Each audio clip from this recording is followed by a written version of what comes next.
Boss Cowboy Sports, where your voice matters. Yeah, moving too bossy, we don't tread softly, but not flossy, the streets that taught me, moving too bossy, we don't tread softly, but not flossy, the streets that taught me, I'm just trying to get my nigga paid. We came from Section 8, and I knew I was at since the second grade. Man, I swear my time is coming, cause I'm never late. Came from broken homes and broken dreams to getting paid.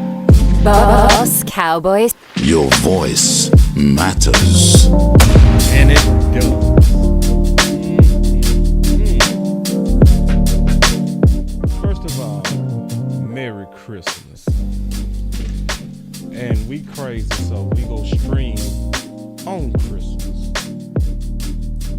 We all chilling anyway. And on top of that, this has never worked to me. Never. This is always fun.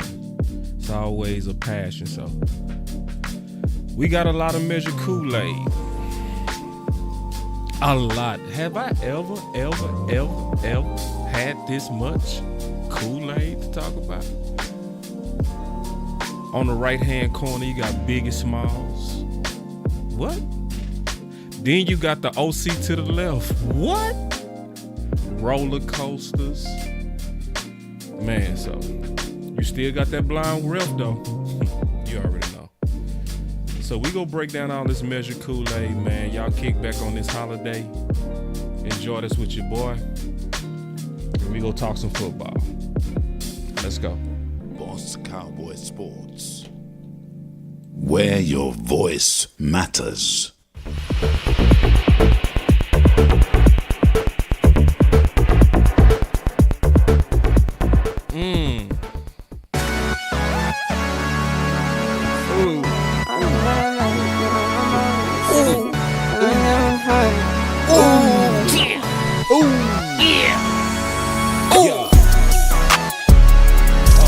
No watch, no diamonds, no watch, good timing, yeah. Good timing, baby. Good timing. No watch, no diamonds, no watch, good timing, yeah. Need no middleman, I'm the man, send it in. I like what I like, me, I know my rights is sipping in. I like having fun, I do what I want, it's what it is. For my son and son, for my daughters, yeah, it's for my twin. I work through the night, I do what I like, get a check, I go for the ride. I've been down a ride for the win, still move on the hush, never run for none. I face my fears, I just drop for none, month to month, still from year to year. No watch, no diamonds, no watch, good timing, yeah. No watch, no diamonds, no watch, good timing, yeah. I'm sporty and rich, I'm sporty and rich, I'm sporty and rich. Do it again, again, again. I'm sporty and rich, I'm sporty and rich, I'm sporty and rich. Do it again, again, again. Get some checks, I invest, and I spend a check. Spend a check, get it back, then I take a rest. Only race is the human, I take care of my skin. I was doing this as a rookie, now I'm up to vet. Set the trend, set the pace of play. I don't trip, but if I fall, bet I make a way. I take trips in the fall, watch the leaves change. I like to treat every day like it's my B-day. Let's go. Merry Christmas. No watch, no diamonds, no watch, good timing, yeah. Merry Christmas. No watch, no diamonds, no watch, good timing, yeah. I'm sporty and rich, I'm sporty and rich, I'm sporty and rich. Do it again, again, again. I'm sporty and rich, I'm sporty and rich, I'm sporty and rich. Do it again, again, again. Welcome to Boss Cowboy Sports, where your voice matters. Do it again, again, again. All the executives of the chat have a seat. Do it again, again, again. Oh, man. Merry Christmas, everybody. Merry Christmas. Happy holidays to you. Hopefully, y'all doing better after yesterday's game. I know it's a lot of Cowboy fans that's disappointed. Understandably so. But, you know, I always say I'm going to measure this Kool-Aid. So the first thing I'm going to talk about is the top left-hand corner, right? I'm going to cover a lot of stuff. I'm going to also take some calls in between. I'm going to take a lot more calls in between because I'm going to have to break this up. All right. So this the deal. The first thing I'm gonna say is I am no longer on the regular season roller coaster. I'm not gonna tell you how to fan, but to be honest, I don't think it's wise for you to be on it either. We have clinched, and I've also noticed a pattern with this new coaching staff that around the end of the season that they will turn their heads and start preparing for the postseason early. What you talking about, boss? So last year, remember that it was a competition for cornerback 3, not cornerback 2, cornerback 3. And they was bringing in a lot of people trying to figure out how to have the best 3 corners on the field. So, and obviously we lost the last game to the Washington Commanders. And remember, it was a whole lot of panic because what was everybody saying? We go lose in the first round. We go lose. We go lose. You supposed to go into the playoffs hot. It was just a major panic. It was a major panic. And what happened? We went and blew Tampa up. Knocked them all the way in the dust. And even before we knocked Tampa out, Dan Quinn had to come out and clarify some things, and he did because of the panic. And he basically confirmed that they was using the last parts of regular season as the last prep to prepare for Tampa. So when you know that, why in the world would you be just so up and down at this point of the season emotionally? You can do what you want to do. I'm not gonna tell you how to fan. I'm just giving you some Kool-Aid on why I think everybody should just kind of, at this point, chill. I'm being honest. Based on how the last parts of the season is starting to line up, I'm not getting too carried away in wins anymore and losses. I'm more so looking at, are we trending in the right places on things I wanted to see? Like, for instance, even when we was winning, what was I saying and what was Coach Marv talking about? We was talking about, as we was winning, the defense wasn't playing up to the standards, right? To the point to where I said, listen, going forward, I'm going to be looking for the defense to play what I call up to the rod standards. And that's a simple thing. What I'm talking about that is how they play, their pursuit to the ball, their hustle. So we just went against a juggernaut offense, but I supposed to panic when we had a juggernaut offense we was going against in their house who averages 38 and we held them to 22.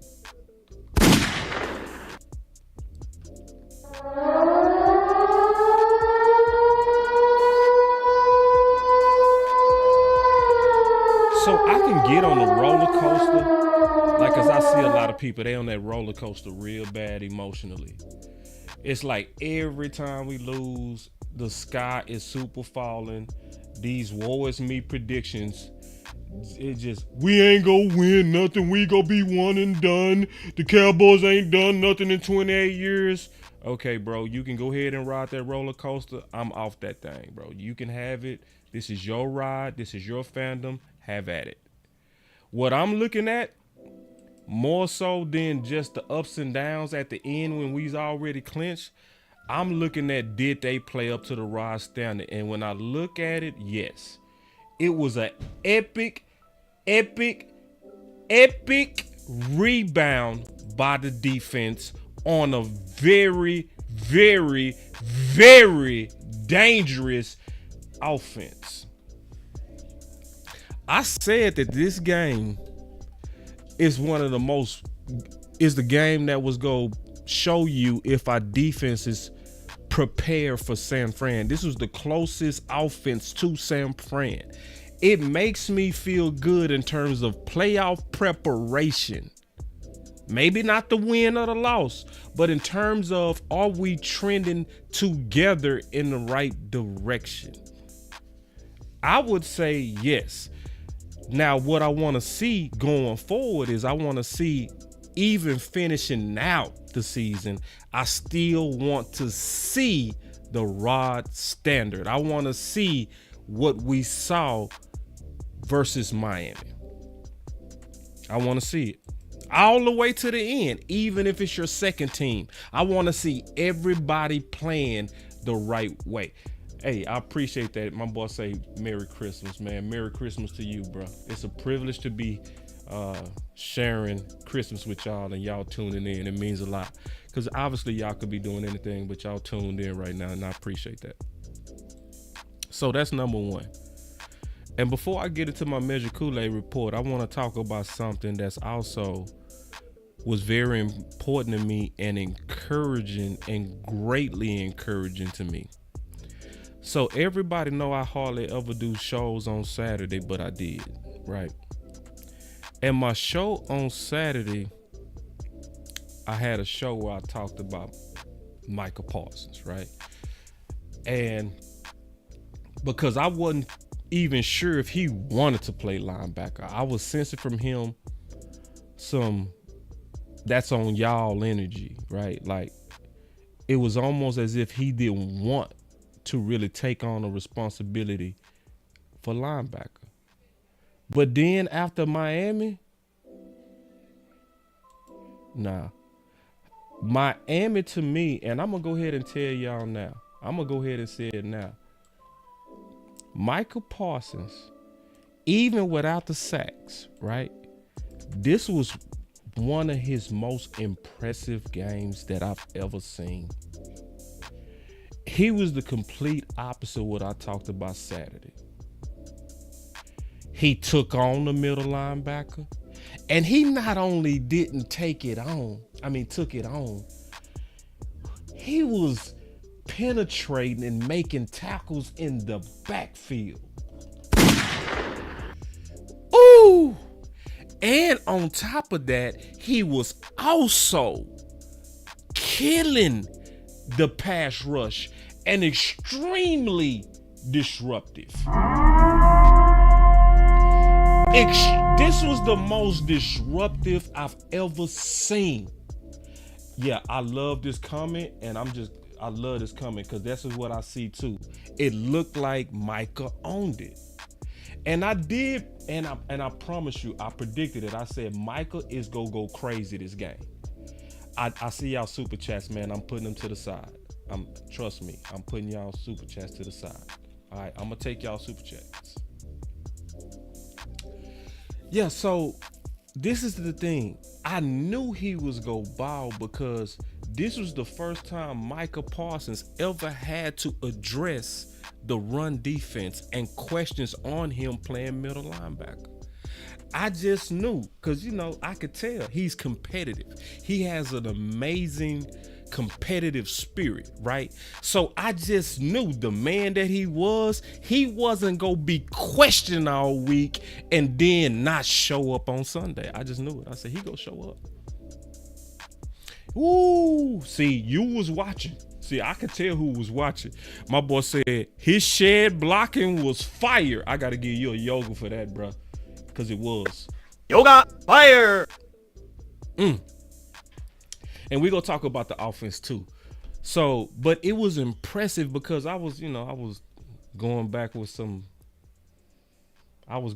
forth with somebody on Twitter.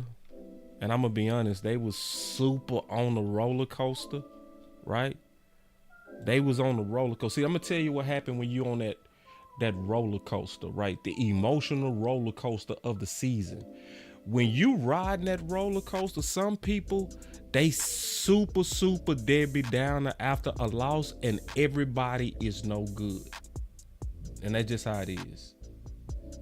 They just see everything negative. I was talking to this guy on Twitter, and he said, tell me one time Micah Parsons made one impactful play.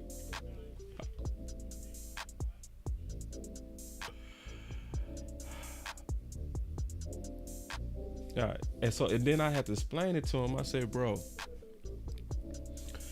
I want you to know that Tua gets the ball out faster than any quarterback in the NFL.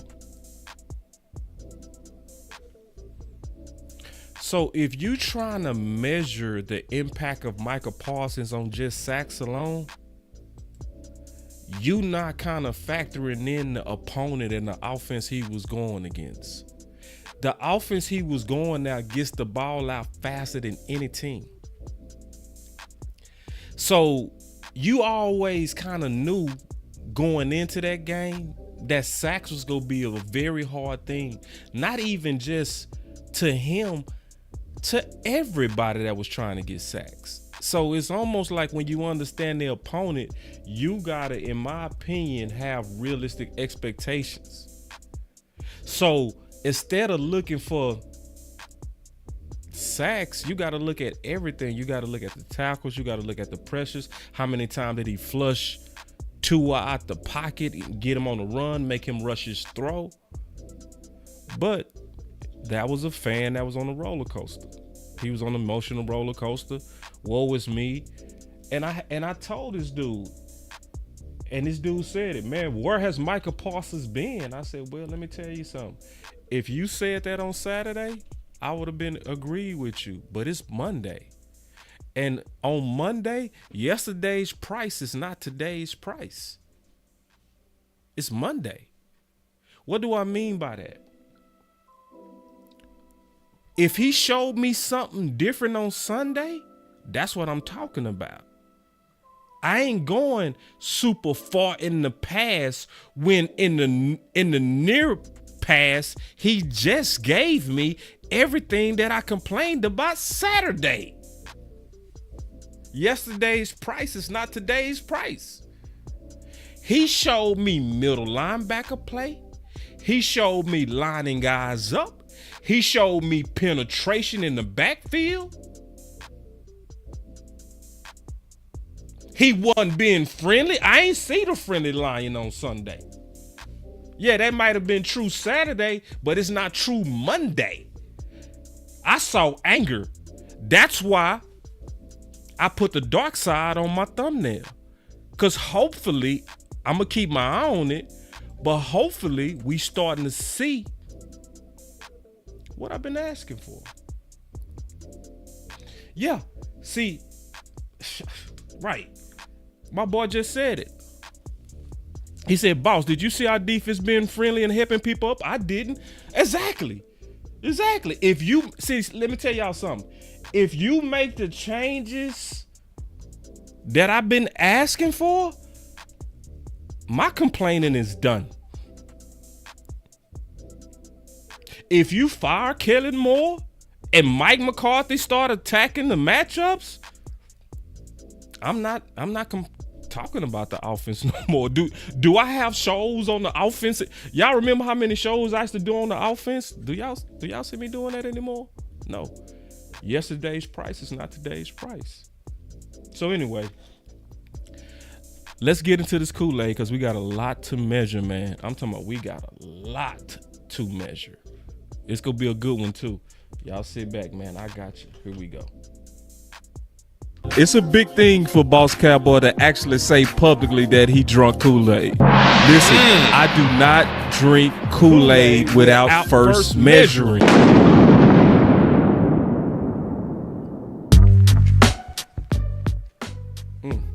All right, so we got the Kool-Aid report. So I'm going to take this kind of in the order of importance to me. All right. So y'all see I already covered on here Micah and the Emperor sitting behind him. And I'm very proud of how Micah responded to all the criticism. I'm proud of Dan Quinn. So now we're moving on to me on the other subject that I think we got to really spend some time on and measure some serious Kool-Aid and have some real grown man, grown woman dialogue on this. Let's get into it. So a lot of people will highlight Chuma as one of the major breakdowns of the Miami game. Yes, that is true, too. What is even more true is Tyler Smith should be the automatic left tackle if T. Smith goes down. Chuma played much better at guard than tackle. And then I said the OC warned us, because the OC did warn us. And the OC is very passionate about that idea. He not playing around. He's speaking his mind. My boy is all the way with the SHIT. Bringing real back. He be speaking his mind. That boy with the shit. The OC is not playing about that. And I can sense in a genuine way that he's upset about it. And we go talk about it. I'm going to probably take some calls after this one because this is a topic that we have to talk about. Thank you, Miss Lockhart. I'm not watching the game, so if you don't mind, I do appreciate the occasional updates of the San Fran and Rams game. I'm still kind of keeping my ear to the ground. And we gonna talk about the heavy Chevy. Because I got a lot of Kool-Aid we got to measure, man. I like your comment. But kind of getting back to what I was talking about on my tweet, right? Now, I can tell you what you getting from most people, and I understand it, right? I get it, right? When I said what I said, you gonna get a lot of people that's gonna say, boss, hold on, wait. Tyler Smith is playing at an all-pro level. What you talking about moving him to left tackle? So the best way I can explain it is this. Because I also put this in my tweet. Because I kept getting that same objection over and over and over and over and over. It was redundant. So I'm gonna explain it in the best way I can. An all-pro left guard with a bad left tackle is a bad left side. Can we just pause and let that digest for a minute? Let's just let that digest. Sometimes things need to sink in. An all-pro left guard with a bad left tackle is a bad left side. Because a lot of people want to try to address this from an individual standpoint. He is an all-pro. Yes, he is playing at an all-pro level. Yes, he is looking like the next Zach Martin at guard. Yes, I do agree. But it's not about him individually. It's about the unit and how they're protecting together. So when you understand that, then it makes you see it a little bit different. And that's why the B part of what I'm saying is important. I said a year 2 left tackle, Tyler Smith, with a solid guard who holds well on power, is a stable left side. So, yeah, for people who believe that, and I also believe this, I stand with this group, I fully stand with this group, that Tyler Smith is a better guard and potential Hall of Fame talent at guard, and he's a Pro Bowler, potential All-Pro left tackle. For those who say that, I agree. So it's almost like a race, right? Let's say you was trying to put together a relay team, right? And in this relay team, you trying to put the fastest combination together, right? You trying, because that's what it's about. What's the best combination of those guys together, right? So your first leg, let's say if he runs a 15, but your second leg is fast. He runs a 10. Okay? He's fast. He runs a 10 in 100. Let's say if it's a 200 meters, we're going to keep this easy. We're going to keep this easy, man. And then you figure out that the guy who runs a 15 on the first leg, he's faster when you put him on the second leg. He's not as fast as the other guy, but he's faster, right? So the guy that was running a 15, if you change him and put him on second leg, let's say he goes to a 12. But then your fastest guy, let's say he's fast out the blocks, and now he runs, let's give him the same time. He runs a 10. So now you got 10 and 12 versus 15 and 10.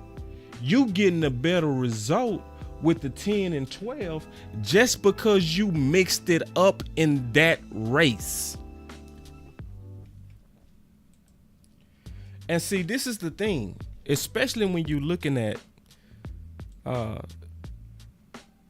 this debate, right? When you're looking at this debate and you're trying to figure out Chuma, right, versus Tyler Smith, right? When you looking at this, when you trying to figure this out, it's another thing I know. What's up, my boy Henny in the building? Henny is in the building, man. Y'all clap it up for the OG. Hey, we had a damn good show last Thursday too, by the way. I want to say that real quick, man, to my boy Henny. Henny is one of the most underrated dudes in his space. He's somebody that I greatly enjoy his content. I just hope all the success for my boy Henny, because I love the work that my homie put in. He puts in a massive amount of work. And he funny as hell, man. That boy be having me cracking up. But going back to what I was saying, that boy Paul say Chuma was out there giving free releases.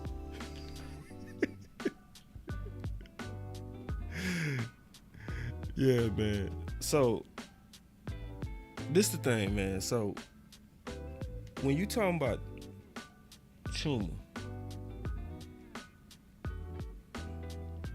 it's really about, at the end of the day, putting these guys where they gonna make the unit better. And we gotta, to me, measure this from this standpoint.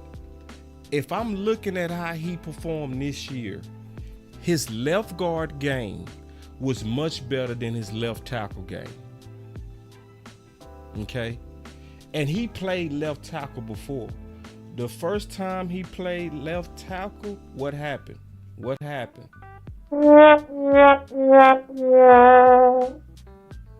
Right? It was womp womp. I know my boy Law hate this, but I gotta hit the button. It was wet fart.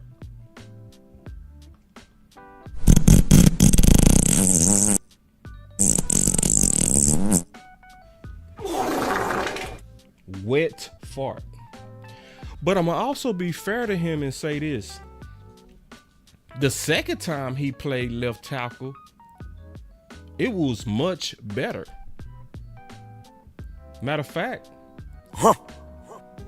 I clap it up for him.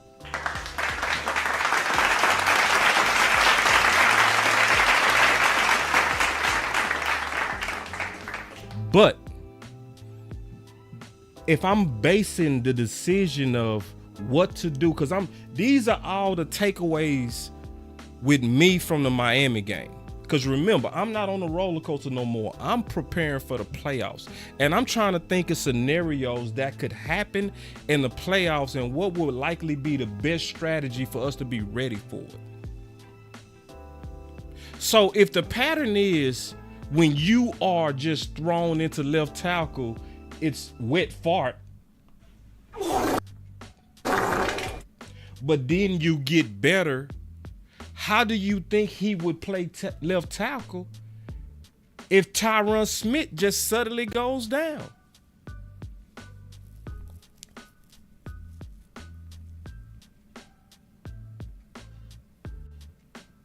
Sometimes I pause like that because I want people to think what I just said. If you are to take over for Tyron Smith, when is it going to happen? It could literally happen at any moment.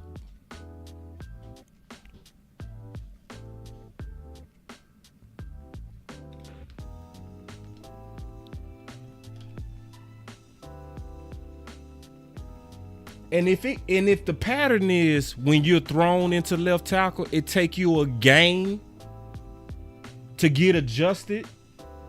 Do we have time in the playoffs to give him a whole game to get adjusted? No. So that's why, to me, some people might disagree with this. And I know some people disagree with this.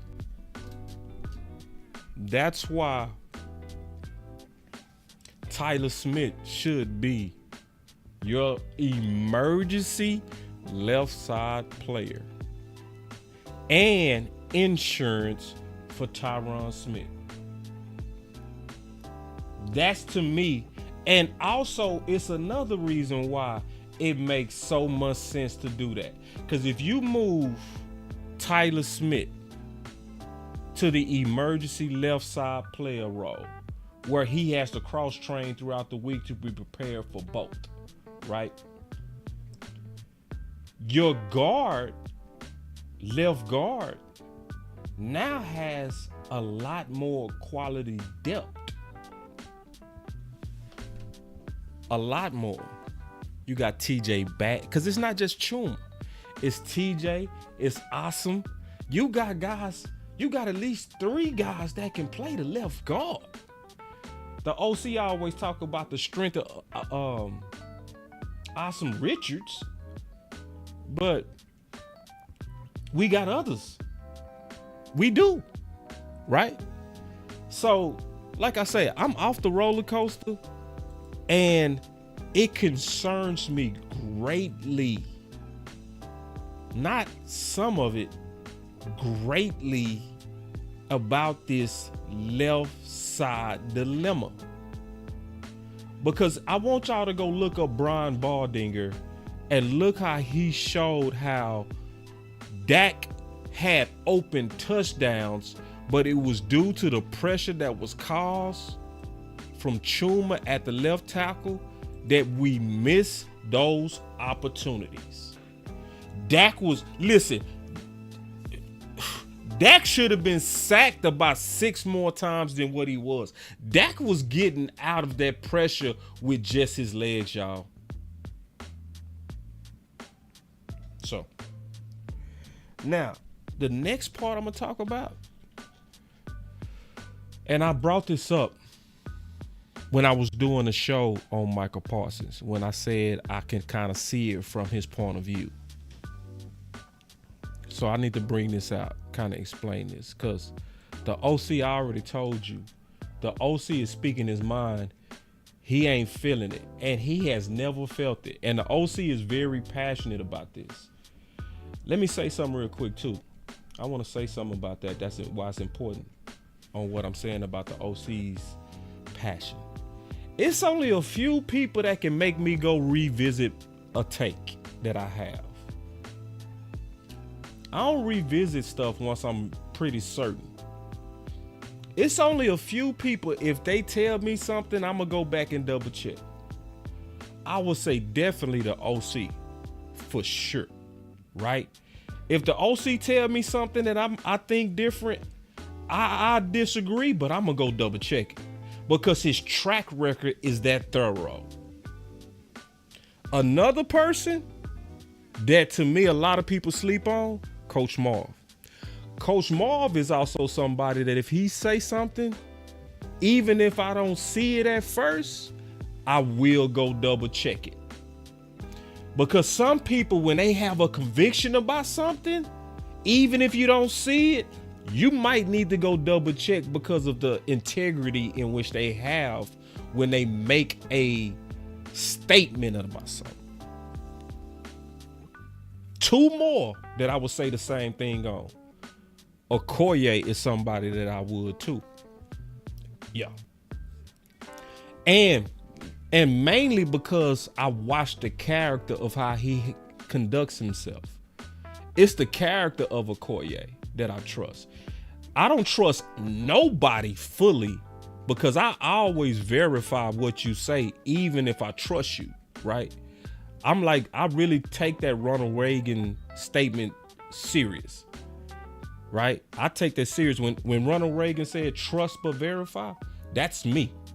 Like, I hear you can make a great case, but if I didn't verify it, I'm not gonna fully stamp it. That's who I am, right? But talking about my brother Okoye, I respect anybody who willing to go against the crowd and stay flat-footed. And that's Okoye. So when everybody was beating up Jordan Lewis, did I agree with 100% of what Okoye was saying? No. But did I agree with 90% of what he was saying? Yep. But even more than that, it was just the courage to stand against everybody when they was angry about Jordan Lewis. And he stood there flat-footed. Like, bro, I don't care what none of y'all say.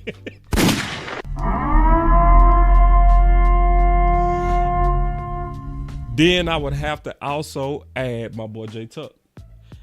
So those are the main four that's in my, and Big. I would add Big too. I gotta add Big. Big one of them.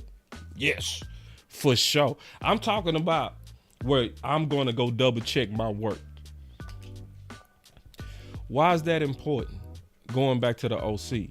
When I see the OC this emphatic about something, I'm gonna pay attention.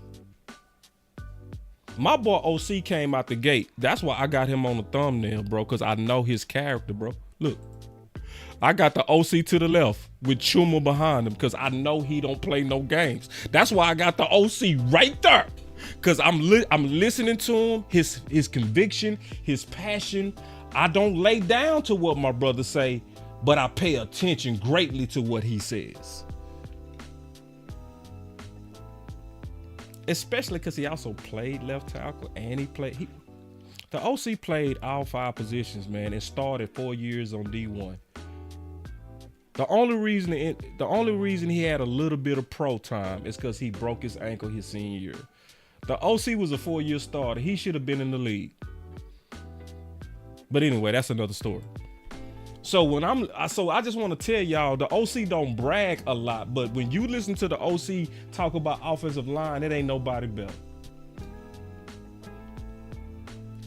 And he said this. He said it's hard to fix dumb. Wait, OC, wait, what? Chuma isn't a quality starting left tackle versus good pass rushers, period. Dang, OC. He said, but put the best lineman you have at left tackle. He happens to be pigeonholed to left guard in an attempt to make it easier to keep him and maintain false loyalty.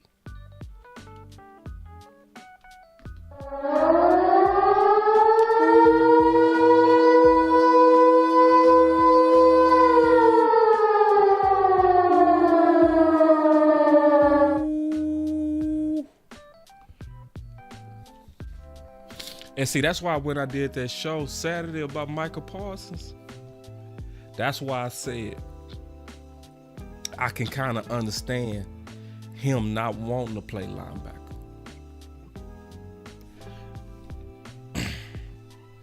Because our organization has a very bad track record of playing very, as my boy Landlord would say, I see your super chat. I'm gonna get to it. I have a super chat section. We gonna take your super chat. But our front office has a bad track record of being very nefarious and using your friendliness against you. Say that again. Our front office have a bad track record of using players' friendliness against them. So we all remember in the offseason,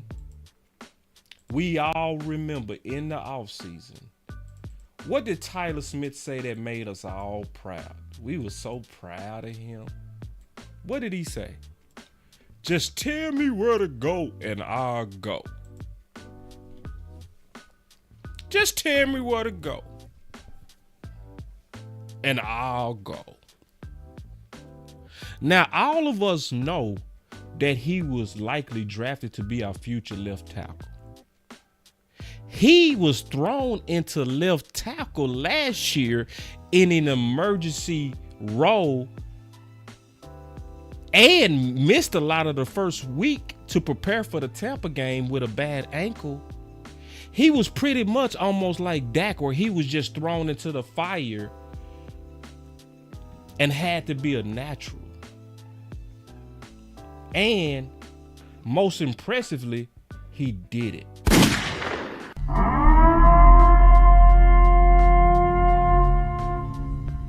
So you mean to tell me in year 2, it is not even an option for him to be the emergency guy for Tyron Smith?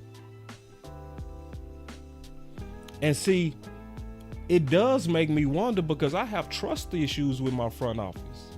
I do. I really do. I have trust issues. I'm like the OC. It makes me wonder, are they using your loyalty to the team against you?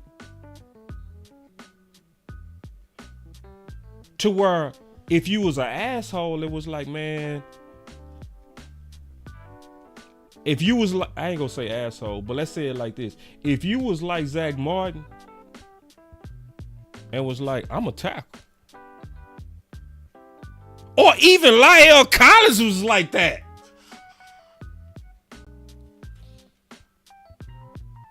What everybody used to always say, Lyle don't want to play guard. Yeah. Why? The money. Where do you get the bag at? Where do you get the bag? The 3 positions that get the bag: defensive end, tackles, and quarterback. The more you move into the interior, the less money you get. That's what the OC talking about. And our front office got a bad track record of playing games under targeting Amari Cooper, just so they can unload him in the offseason. Now we looking goofy as hell. We was over here saying Amari Cooper couldn't even get 1,000 yards. But we left off the fact that he was super under targeted under Kellen Moore and had only 104 targets, which was equal to Schultz. In what offense is it smart to target your tight end the same amount as your number one? John, I got your super chat. We go talk about that. I appreciate that, about the solid count. And I see exactly what you're talking about. We go address that when I get to the super chats. That's a good thought too. And a very good super chat. I can't wait to address that, John. John, where you watching from? Because it looked like you sent some foreign dollars in a super chat. I just want to know where you watching us from. I'm just curious. So we got to keep our eyes on this. That's why I said I'm starting this from order of importance, because Tyron Smith could go down at any moment. And and I would say the main reason we lost this game, the main reason Portugal. Hey man, y'all kick him a shout out, man. This man is watching us from Portugal live. Appreciate that, man. I appreciate, man, having people from overseas, man, watching the channel. What time is it? I gotta ask you one more time. What time is it over there? That's what I want to know now. What time is it? Like, what time is it over in Portugal? But anyway, dealing with this from order of importance, because Tyron Smith can go down at any time. And I don't have time for the Cowboys doing what they tend to do, where they play these games with their best players over budgets. And they do. It's a long track record of, they say Purdy threw 3 picks already. Man, y'all got to give me the update. I need the up. It's 2:16 a.m. Man, y'all gotta clap it up for the homie, man. See, this is dedication. When you up here watching content at 2 in the morning in Portugal, that's somebody who committed to the Cowboys, man. Appreciate you visiting us, man. For real. I really appreciate international people that watch this channel, man. It's just cool. Because I know the time makes it a sacrifice for y'all. So we greatly appreciate that, man. So anyway, you know, I just want to kind of get a measure Kool-Aid on that. And when we take calls, if any one of y'all want to talk about that, I definitely want to get into that, to me, because that's a very, very important topic. So now I'm obviously going to transition to something else. And then we go take a break from my content and take some calls. So matter of fact, if you want to go ahead and start getting in the call queue, I'm going to put the number up now. So if you want to go ahead and get in the call queue, go ahead and start calling in now, because I'm going to talk about my next Measure Kool-Aid thing. And then we go take some calls, and then I'm going to talk about the rest of it, because it's a lot of big things I still want to address. So the call-in number is... My boy James Simmons say, boss, Purdy bid open right now. Everybody get a pick. You get a pick. You get a pick. I love it. Especially out of mode. Especially because it been a lot of Philly fans pretending to be San Fran fans walking up in the chat. Bunch of Philly people pretending to be San Fran fans.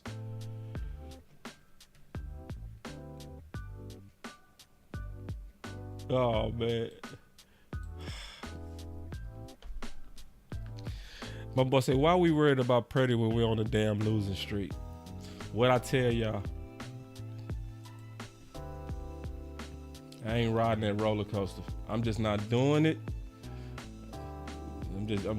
Y'all got to go back and listen to the beginning of the show. I'm not doing a roller coaster of regular season right now. I'm not. Yeah.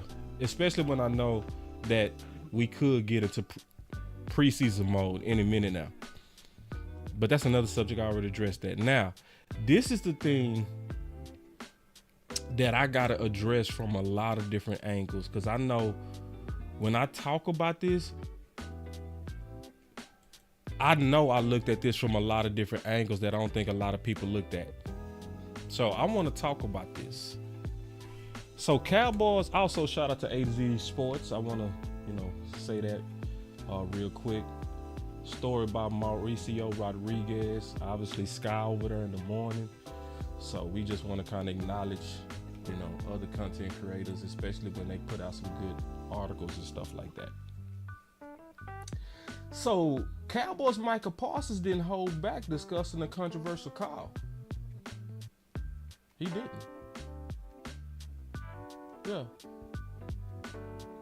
So let me go back to his quotes. And then Kevin Gray basically said, tell me what Mike is supposed to do here. What do he supposed to do? So we go talk about this from a lot of different angles. Merry Christmas, Trey. Appreciate it. And then when you look at everything that happened, it said the call was so close that Dean Blandino said on Fox broadcast that he didn't agree with the call. Matter of fact, everybody said it. Everybody watching was like, I ain't agree with that call. I ain't agree.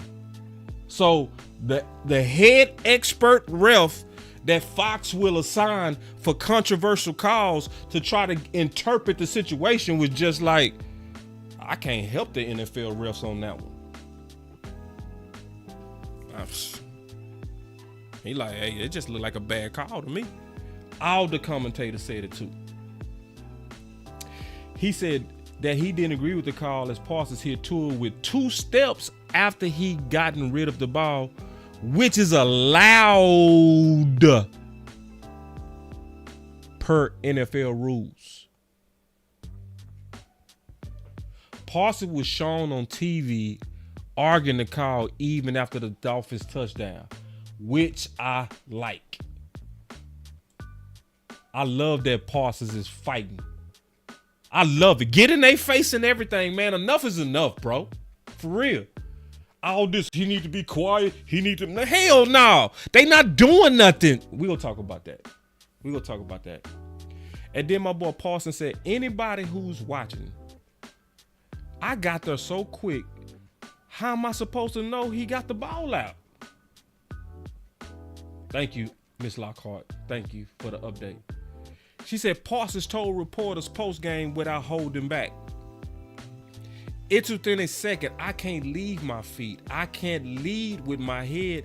So how do I know what roughing the passer is anymore? The ref said I could have done something in some manner to avoid him.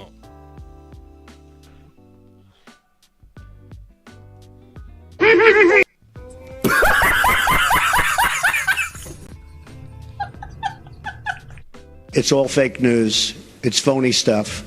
It didn't happen. Oh, you see this guy? See this guy? Number one bullshit. You are fake news. Wrong. What could have you could have did something? What ref say shit like you could have did something to avoid him? What about the rule? What about the within two-step rule? When did they start making flags off ambiguous stuff? Gray area stuff.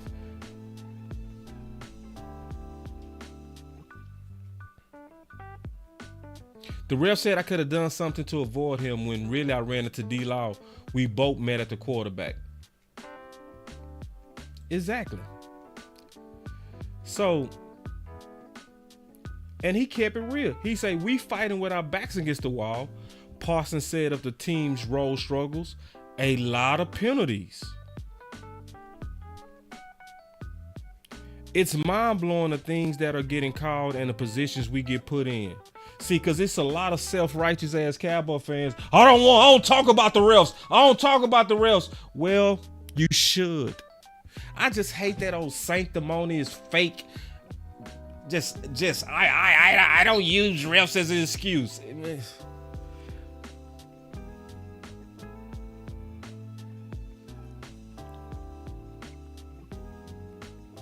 Man, there's so much I want to say about that. Then he tried to cover himself. He said, the thing is, we got to learn how to fight the adversity. I know a lot of it is BS. This is football plays, but it's the world we live in. We got the star on our helmet. He kept it real. He spoke his mind. He was definitely with the shit. Bringing real back. He be speaking his mind. That boy with the shit. So let's talk about this from a couple of different angles. I'm gonna look at this as a couple of different angles. Couple of them a lot of people not talking about. This one everybody talking about. For all you self-righteous, sanctimonious Cowboy fans that think we ain't supposed to say nothing ever about the refs, who think we saying it's an excuse, how the hell you gonna explain this right here?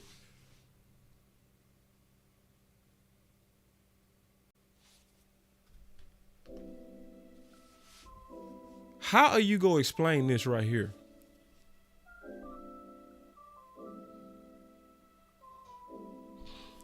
"36 quarters without drawing even one holding."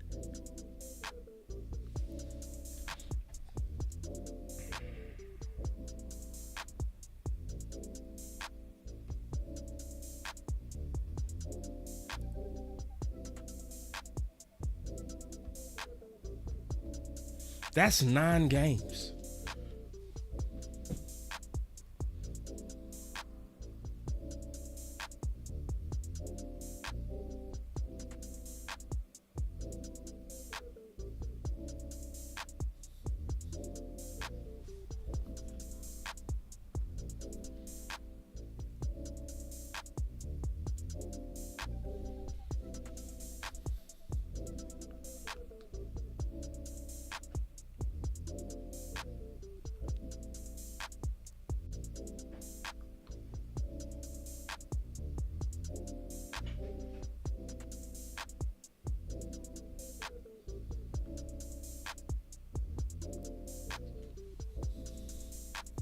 Nine games.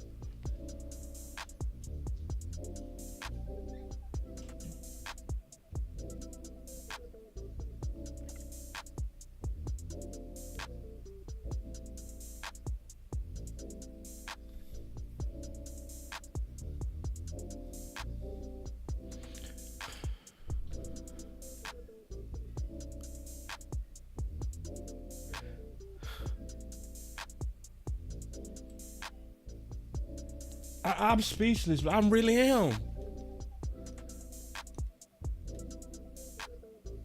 We all know that when we watching the game, we see at least 6 blatant, flagrant, nasty, ugly holding calls on Micah every game.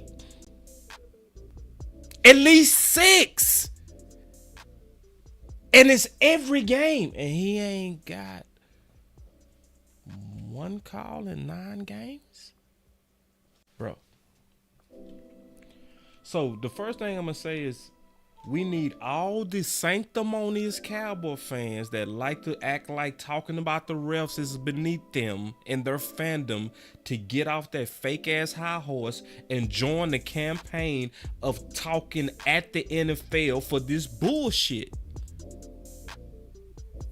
I tagged the NFL 3 times today, letting them know I don't like it and I see it.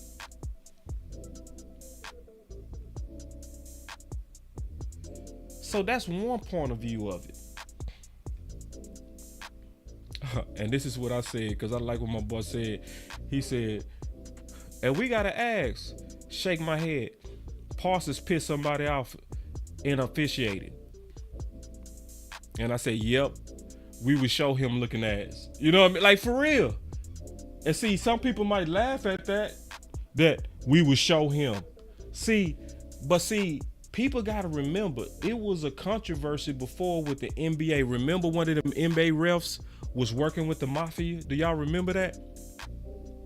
And so when he was working with the mafia, he had to testify of the practices of the NBA. And when he was talking about it, he talked about that refs would have it out for certain players to want to teach them a lesson. So you mean to tell me that's happening in the NBA, but it ain't happening in football? Then, this the other part that I don't hear nobody talking about. That, to be all the way honest, one of these, I'm gonna tell you what one of these players need to do, especially somebody with the bag. You need to protest this, bro. This is what I mean by this. Protesting. I mean, they need to sue. I would sue the NFL. I might be the first to say it, but I will sue them. I will sue the hell out of them and try to take it all the way to the Supreme Court. Why? Because first of all, America is founded on free speech and checks to power. No player should ever get fined for speaking out against the referees. Ever.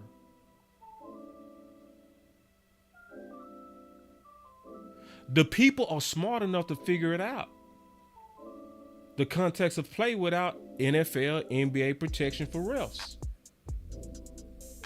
And this is the big thing that I'm saying. Corporations would dictate the rules. Think about that. Yeah. See, Will feel me. See, I got somebody that feel me. Yup. First Amendment retaliation is a crime. Man, and if you don't fight them, they go do you like that. How you gonna find me for talking oh, you spoke against the refs. We don't like what you said. 50,000 out my pocket. Wait.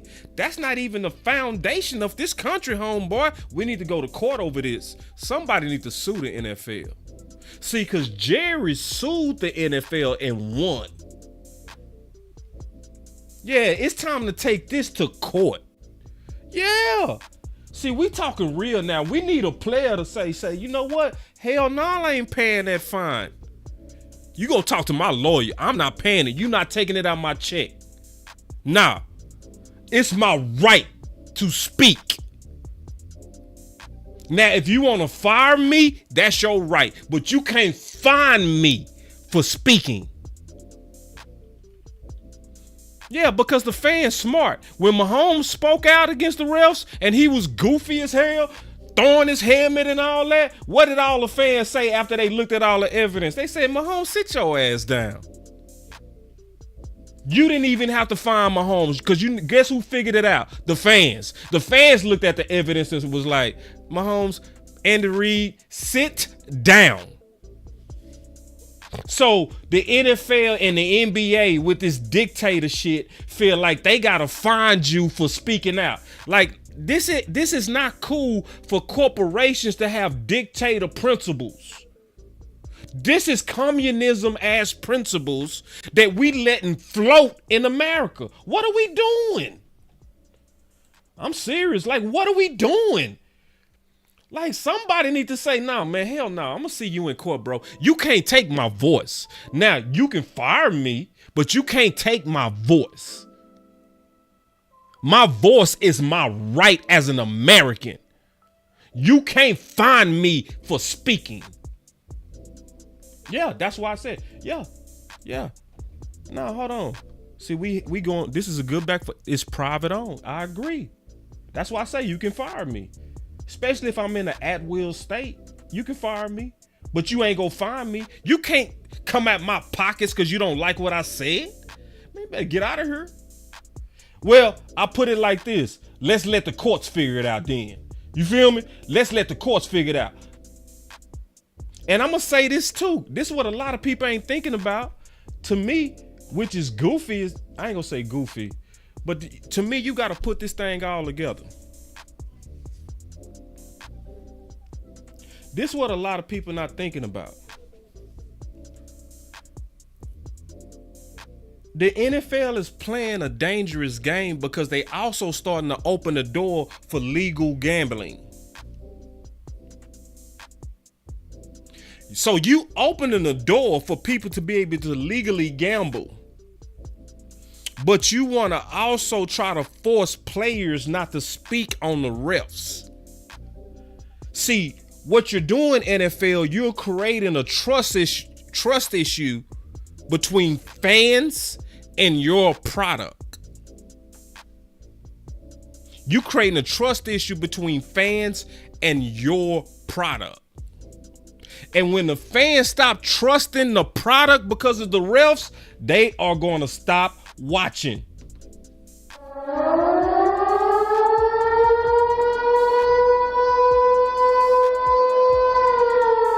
Because it really should be the opposite.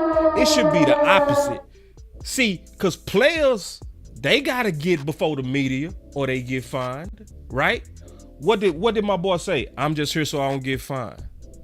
I think the ref should have to give an account for how they ref. If we want a better game and a more transparent game, just like your players got to sit up there and give an account of the game, I think every game, every one of them damn refs should sit there and give an account for what they did individually. I think it should happen every game. It should be the press conference, and after that, it should be the referees. And just like the journalists are able to ask the players and the coaches questions, the journalists should be sitting right in that room saying, hey, man, why did you make that call when Micah Parsons had 2 steps? So they don't get held accountable? See, that's why I say I'm going to be saying stuff that I don't hear nobody saying. Yeah. So you got gambling entering and y'all still saying people can't question the refs? No, we should be questioning the refs because of gambling, dog. What y'all think this is? Y'all think people ain't gonna cheat? You don't think people gonna try to influence this game for money? No, make the game better by putting the refs in the public. Put them out there and make them give an account. And guess what it's gonna make them do?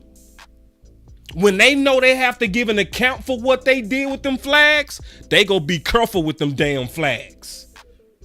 They not gonna be flu. It ain't gonna be no 9 games where Micah Parsons didn't get no call. Because guess what? Your whole crew got to account for that.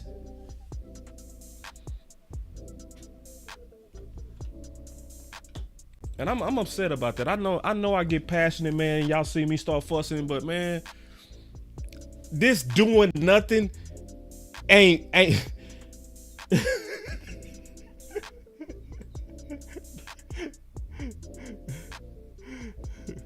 Man, I would.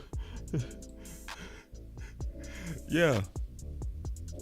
Yeah, the refs should have a press conference. All this protecting the refs. All right. And I'm gonna tell y'all something else that's even more messed up than that. It's worse. My boy said, give yourself a round of applause. I guess I will, man. I appreciate that. Yeah. Because I'm really trying to, I be thinking of solutions, man. See, that's one thing I don't do. Some people, they'll listen to this channel. Oh, boss is negative. See, you got to listen, bro. If I ever bring out a problem, I'm going to have a solution right behind it, bro. So when I had a talk about Micah Parsons, I also had a talk on how to fix him. When I had a problem with Kelly Moore, I had a plan on how to fix him. I don't never talk about problems without talking about how to fix it. So if we go talk about refs, how are we go fix it? The first thing you got to do is take them dudes out the closet, shine a light. What do roaches do when you turn on a light? See, they don't like accountability. And see, this has the feel when you don't have accountability to those refs. This has a feel that you up to something, NFL. It has a feel that you got your nefarious hands and stuff. And none of us, we all want to believe that you're pure, but we're starting to see that you are not.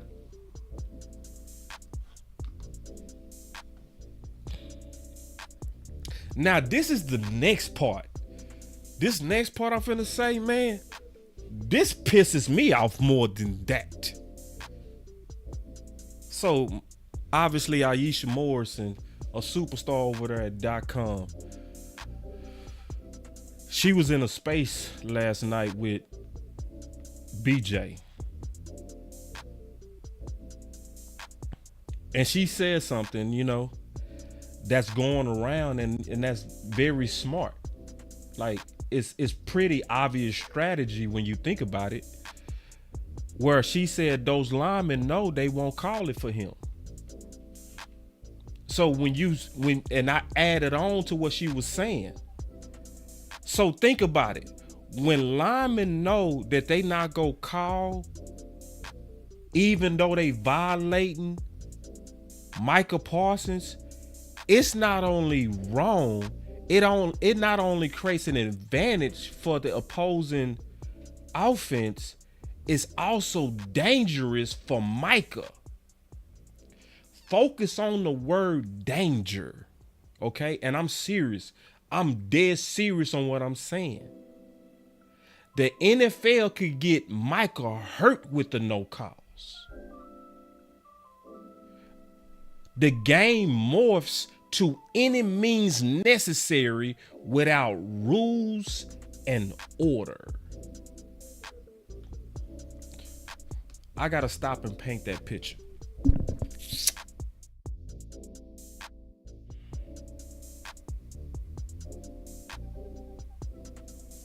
Think about it.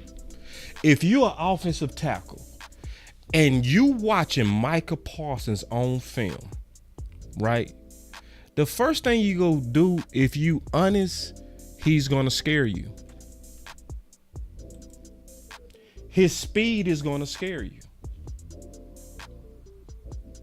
And see, that's number one. Number two, his power is scary. His power is underrated. His power is gonna scare the hell out of you. That's number two. Number three, worse than that, you gonna say, this dude is gonna hurt my potential to get the bag. See, that's the evil part. What is money the root of? Somebody tell me what is money the root of?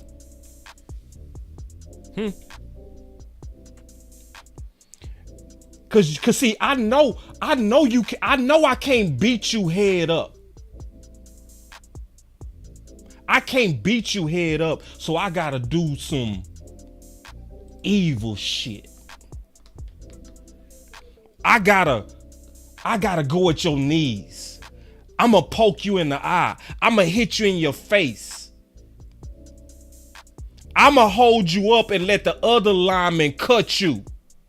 Because these dudes out here playing for money. And when it come down to money, bars will sell crack cocaine to the neighbor's mama who pregnant. That's what type of evil come out of people when it's about the bag. Because that money bring a lot of evil out of people. The reason why we had slavery in this country, because the root of it was money and it was evil.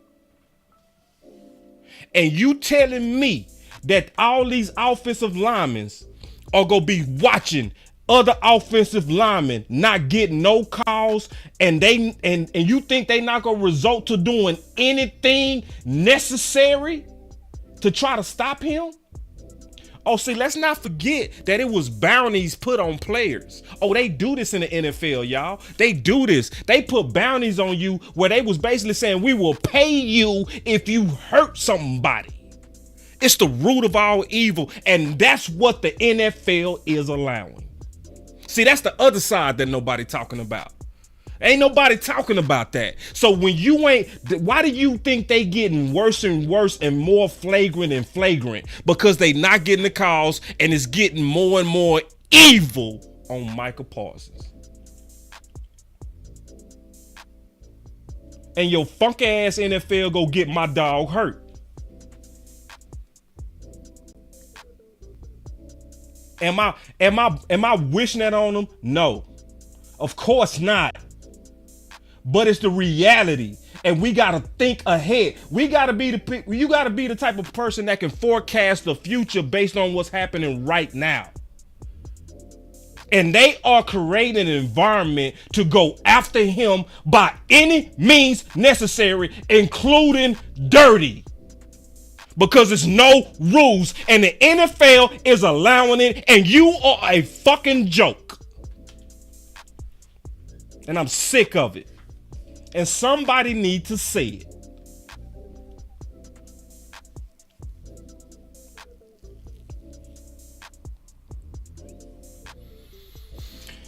I'm gonna say this last thing, and I'm gonna take some calls.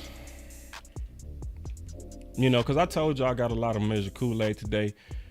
And I promise y'all, I got up with a lot on my mind. When I say I slept on it, I promise y'all, I wake up with all this stuff on my mind. I don't know why, but I go to sleep, and when I wake up, like, all of this stuff will start hitting my mind. It'll just start flowing. I just start I don't know. It happens every time I go to sleep. When I wake up, I say, man, and I start thinking about the game, and I start thinking about what happened. All of a sudden, my mind start clicking into, like, what could happen and all of this. And yeah, man. Then this is Jay Merch, a former Dallas Cowboy player. And I think he had the perfect tweet of the whole day. Now, look at this. This is coming from a former player. And he said, man, it's just crazy to me how at Micah Parsons plays football the right way. Gets held almost every play, but never gets a holding call. And then when he hits the quarterback legally, he gets a flag for punishing intent, putting it in quotation. That's the point of football, especially as an edge rusher. Boy, yeah, he right. That's the point. It's like, I understand you trying to take injury out the game, but y'all trying to take punishment out the game? No, you not. That's just directed at Micah because it makes no sense. Think about it. He right. You taking punishment. I supposed to punish you for catching the ball. See, when I was a DB, that's supposed to happen. That's supposed to be allowed in the sport. If you catch the ball, I supposed to punish you for that.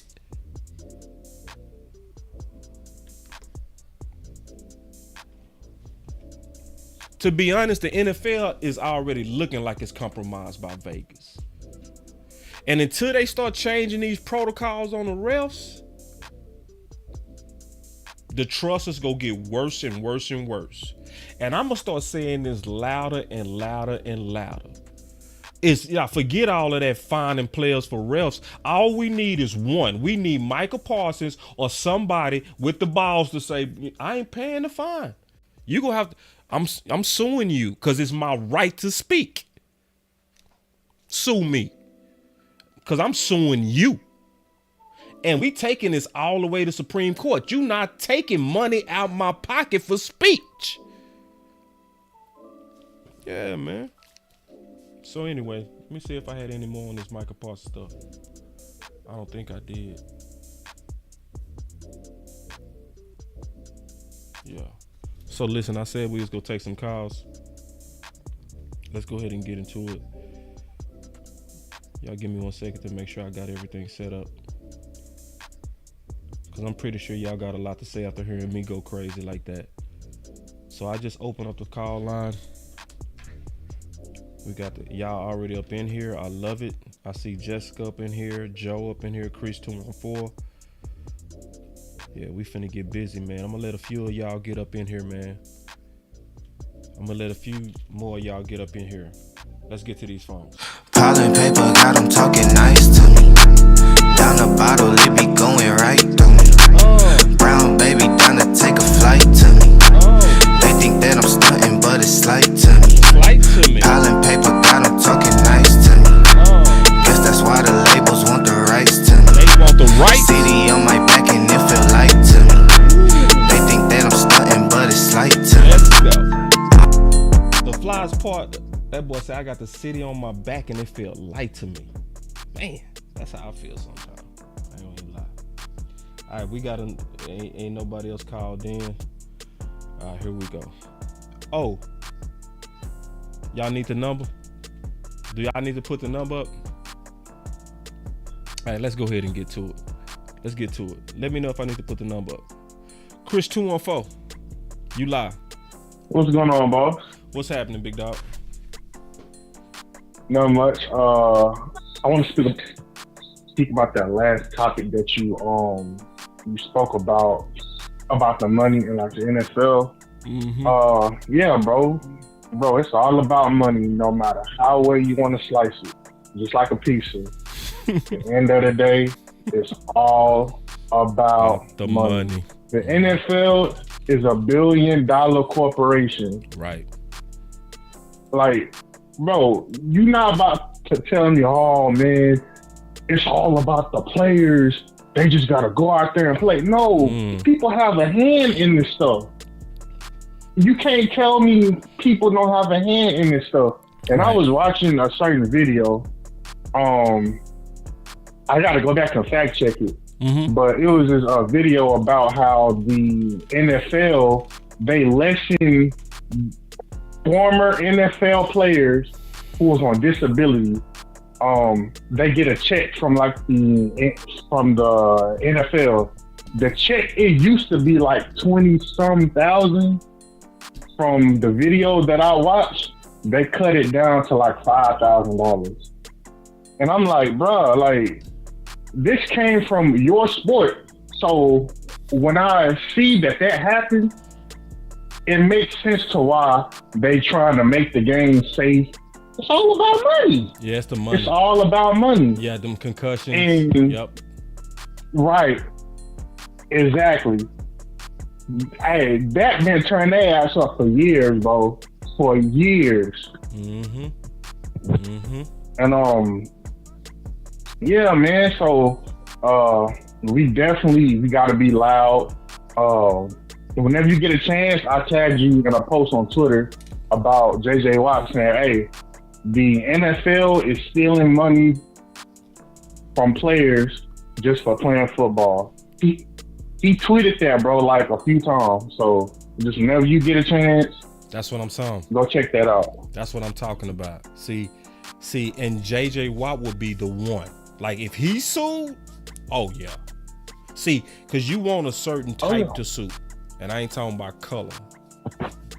You want that professional person that's the face of the league type, have never done anything wrong type. See, you need that choir boy to sue. See, you can't have somebody like Antonio Brown. No. Somebody else needs to bring the lawsuit. You know what I mean? You need a Saquon Barkley. Yeah. You know what I mean? A J.J. Watt, right?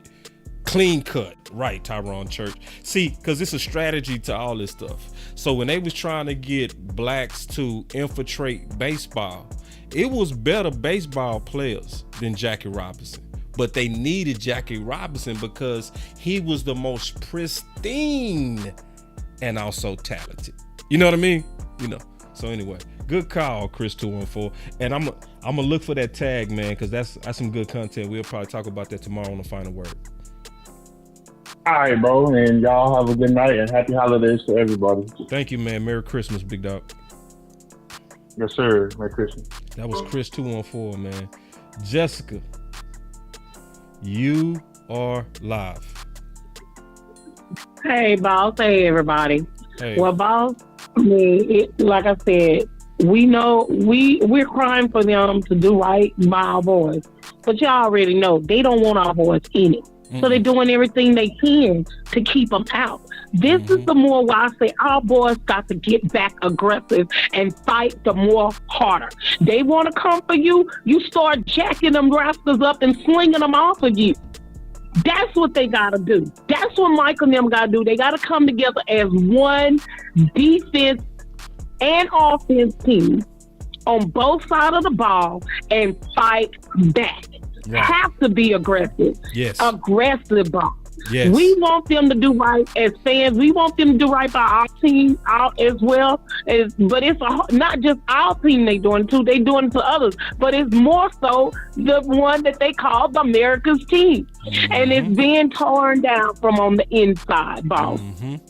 They're destroying the players on the team and getting them injured. And then you, like he said, our Chris was talking about the money they got to dish out. It's their fault because they don't have the referees to do their job when it comes to certain teams that they don't want to see in the NFL. I'm sick of this every year. They want to bet on something. Go back to betting on the horses. Not that I condone betting anyway and gambling anyway, because like I said, I despise it anyway.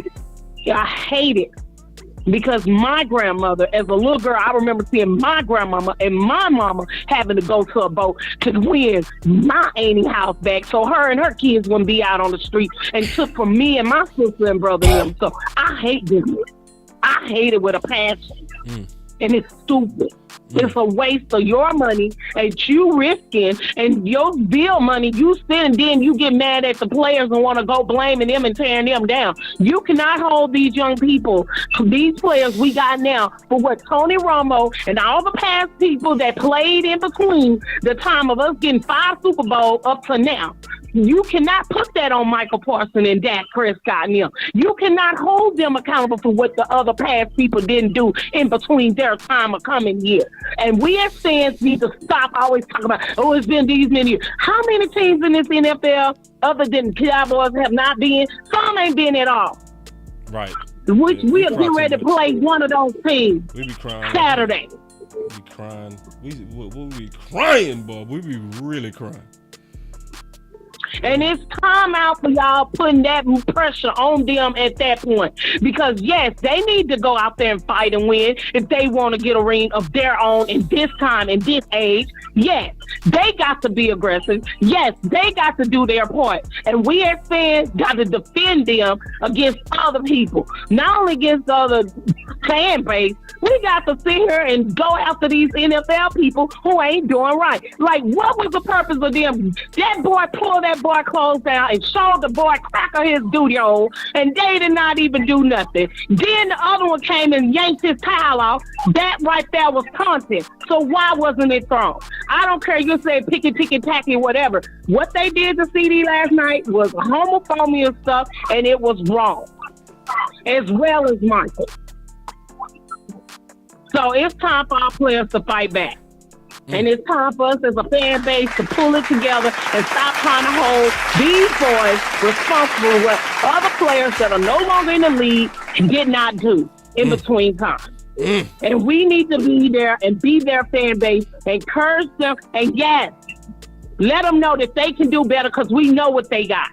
And I'm sick of them putting these sorry tail players out there on the O-line, letting Dak get sacked. And everybody want to put this game lost on Dak, which they do it all the time. And how's that when y'all wanted Lukey out there, Lukey Tookie Doopie dropped the ball. And no, I'm not giving him no break. You hold the ball. You got to hold on, and you got to be better ball managers.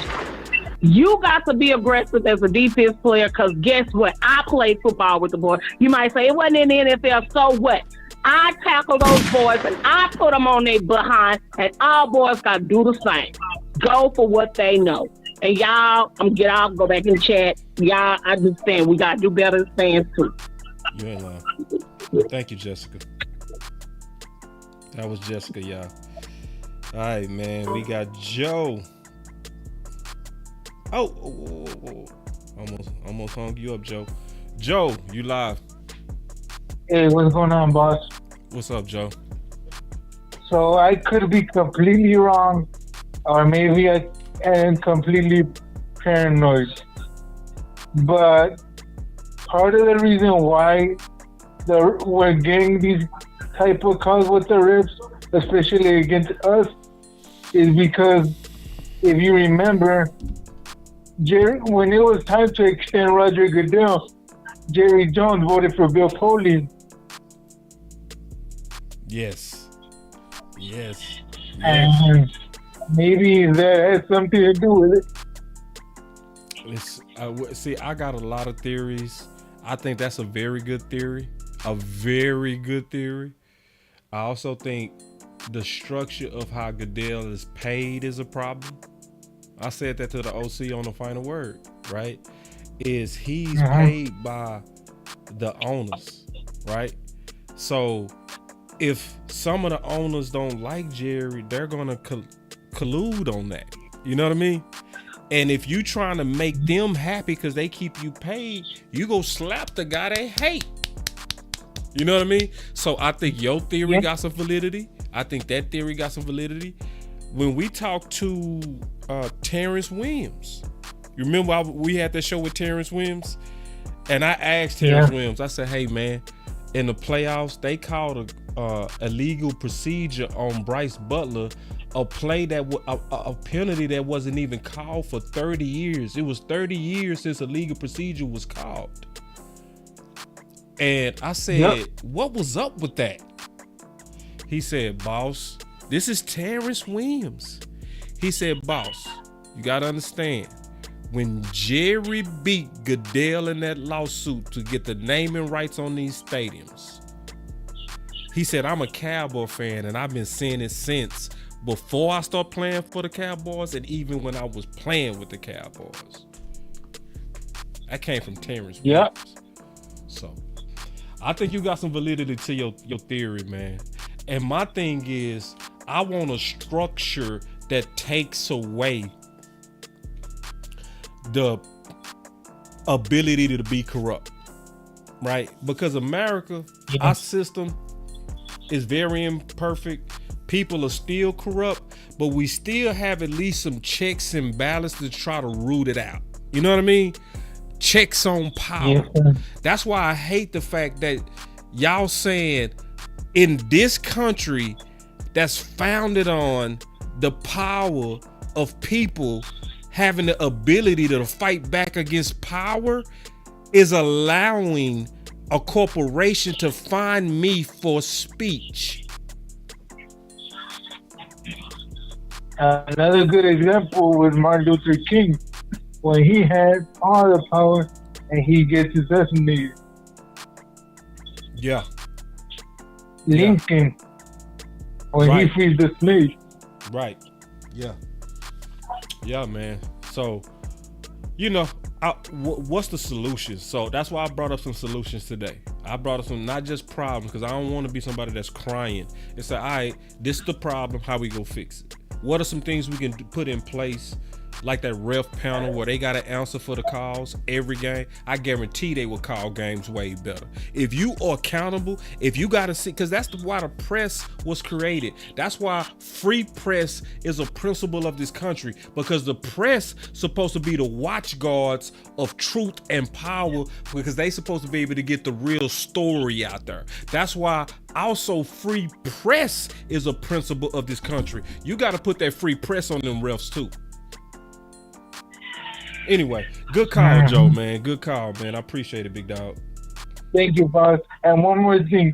For all the fans who want to throw the season away and give it up to San Fran, stop. Yeah, exactly. We be sucking up. We be sucking up to San Fran, get on my nerves. Appreciate it, Joe. The playoffs are a completely different animal. Right. So all this stuff about we can't win at home, look, we were the top seed twice, 2007 and 2016. We got blown out. We got our asses kicked both times. Yeah, man. I appreciate it, Joe. Good call, big dog. Yeah, man. Thanks, boss. Merry Christmas. Happy holidays. Merry Christmas to you. All right, here we go. We got Tyreek. All right, Tyreek. Hey, what's going on, boss? What's going on, Cowboy Nation? I think, that loss yesterday was, it was a close game. Like, we fought to the end. You know what I mean? We was in the game. We have a few mess ups, hiccups or whatever in that football game, but we did good against a high powered team. You know what I mean? That people expected them to blow us out, but I knew they wasn't gonna blow us out. Cause for some reason we stand up when it's time to get real competitive and we focus on somebody. That's the one thing I noticed about this team. And Fire is trying to down Hunter Lupke. Yo, he's a rookie. And at the same time, too, that was a big mess up. You know what I mean? That was a big miscue.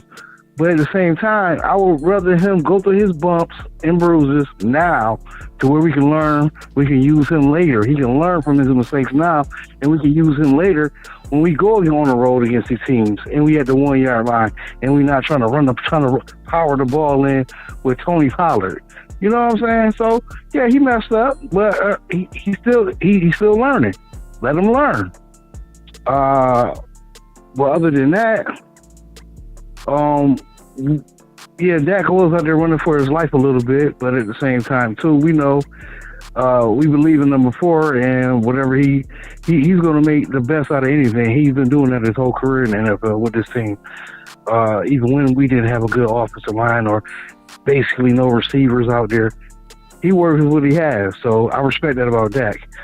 But as far as the Micah Parsons situation, I knew they was going to be trying to get at Micah because Micah been on this podcast kind of talking at the referees. And you know the NFL don't like that. You know what I mean? And they always going to try to do something to these players when they speak out against them. And I think that's wrong, too. I feel like the players should be able to speak out if they're not getting the calls.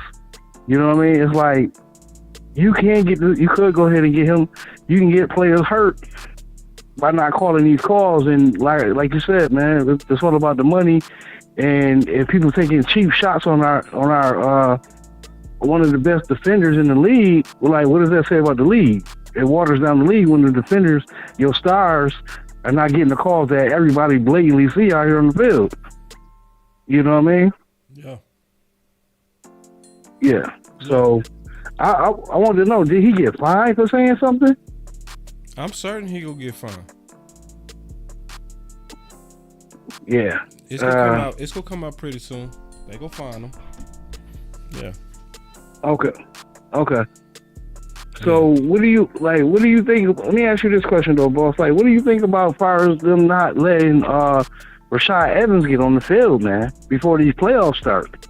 Getting some reps, like real good reps. I'm getting ready to talk about that in just a second.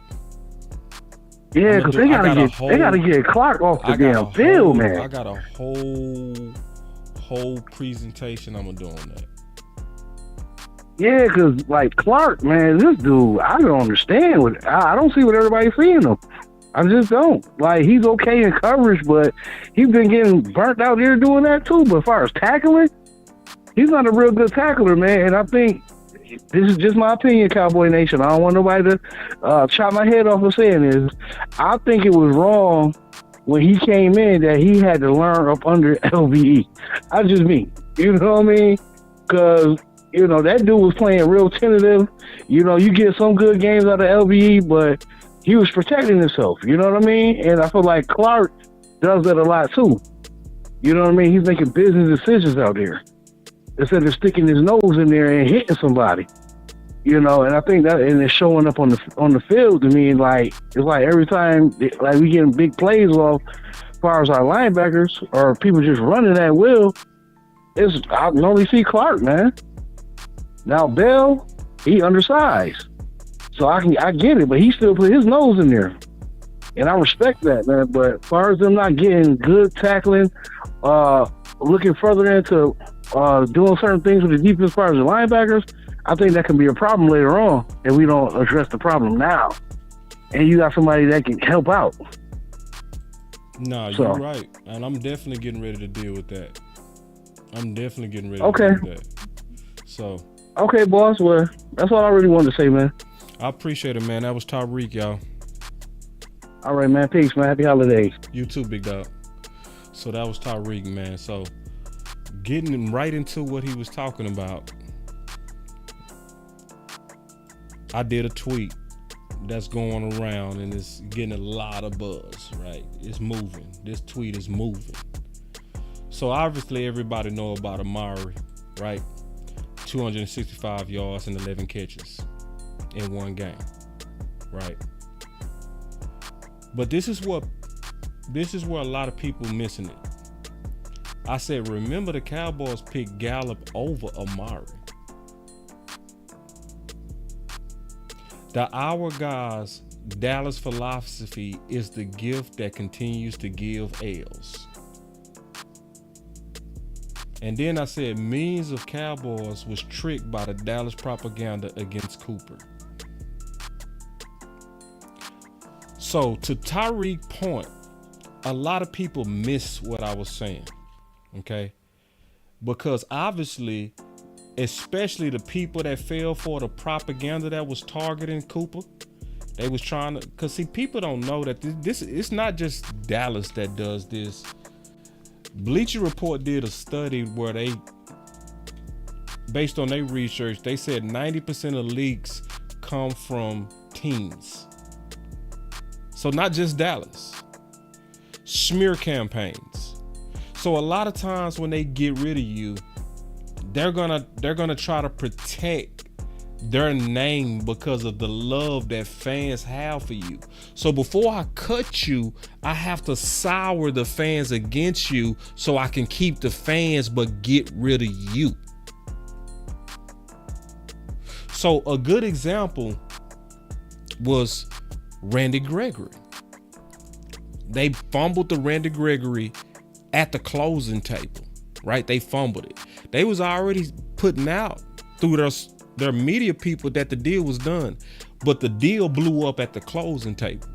Then all of a sudden you start seeing all these media people coming out and they was saying, Randy didn't read the language. Randy didn't read the and they was all saying the same thing. It was real coordinated. So when you see a message as coordinated as it was with Randy Gregory, that's because front office was putting that out there. And they kept saying per source. See, remember Mike Florio called them out and he said, why are all these people putting out these unnamed sources? We know Randy's source. We know it's the agent. He said, who's carrying the water for front office? See, they call that carrying water. When you are the hit man for a team or for front office, you are a water carrier. And see, this is the problem. A lot of people can't see through it. Most people see a guy who will have, or a girl who have a brand behind their name, right? They might work for the Fan, or they might work for Sports Illustrated, or they might work for Yahoo Sports, or they might work for. And so when they see this or the ticket, it can be any one of them. It can be Fort Worth Star Telegram or the Dallas Morning News. All of them. See, when people see that brand, they feel like this person is an insider, so they telling me the truth. They never connect that sometimes these people with the brands are actually the bad guys because they are in bed with owners in front office, and on top of that, they trying to get favors from front office. They don't look at it like that. So when stuff get put out there from a trusted source, they just run with it. They just run with it. And let me show y'all. I'm gonna just show you a few just super goofy ones, right? And because this Amari thing has to do with, because what people kept missing is I kept telling them, or they didn't. Some people didn't understand the Our Guys Dallas philosophy. Because you'll see a lot of goofy people. If I scroll through this, you gonna see a lot of let it go, or trying to discount Amari. Like a lot of front office apologies.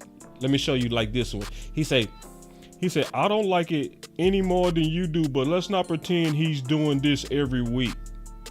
So he talking about Amari versus I'm talking about the culture of Our Guys philosophy. So he missing the point. So you'll see me when I'm talking to these cats. Real quick, I'm gonna just give y'all a peek into my Twitter fights. So I said, first, no one said he's doing this every week. Second, your tweet has zero to do with the context of my tweet. So then this is what some of these apologists do. They start putting words in your mouth. But the context of your tweet is that you're still complaining about this almost 2 years. Man, shut the fuck up. Ain't nobody complaining about Amari Cooper. I'm talking about the Our Guys philosophy. And it's a whole bunch of them, you know, that's in here. Like, look at this. This is the first time and the late in this year he's done anything notable. Come on now. You know, so it's some, you know, it's a lot of, you can really tell who fell for the propaganda because they pushing back against the obvious. So check this out. I'm gonna show y'all a few more goofy ones. Then I'm gonna get to the point because I just want to show you how goofy this stuff can be. So this is what I said because I want to be real clear. I say the let it go Cowboy fans. It is not just Amari. It's the obvious culture of the Dallas Cowboys overreaching to play/pay their drafted guys over outside free agents. Bastards versus sons. It is also about the lack of snaps for Fowler and Evans. Politics has not stopped. That's to Tariq's point, right?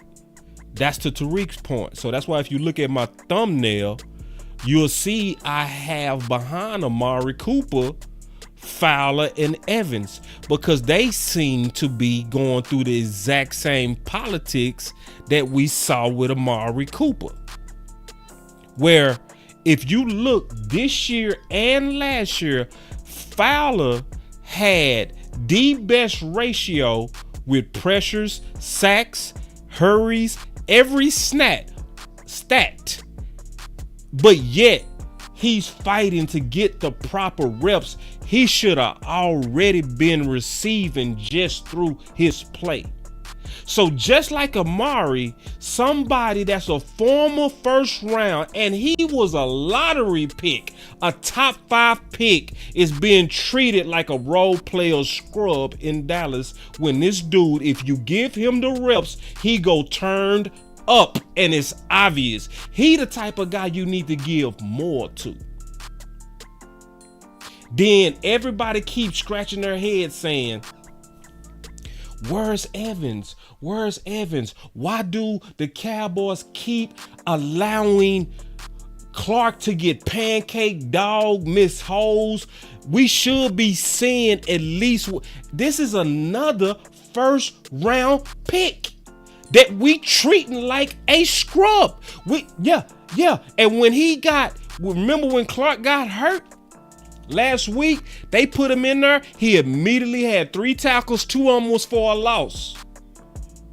And they ain't put him back out there again. Then on top of that, people forgot about Noah. Noah is it's 3 first rounders that Will McClay went out there and got for us, but we not doing nothing with them or enough with them. But it's a whole lot of fans, when they see me talking about the politics, they get defensive because they was duped by propaganda. And so then they get defensive and you can't tell them shit. So let me show you. Let me show you a perfect example how you can perfectly tell when propaganda seeped in to good meaning fans. So check this out. This is somebody that was in one of them posts, right? And this is what he said, talking about Amari Cooper. He said, I remember him sitting on the sideline, tired, in a 4th quarter drive, in a big game. That was it for me. So I said, watch this. What game? I wish I could remember the specific game. I do remember it though. No, you don't. No, you don't. You had that idea planted in your head and you just repeating what you heard like a whole lot of people do, and not even knowing that they having propaganda planted on them. See, it's sad when I can say, watch this, knowing you finna wee-woo.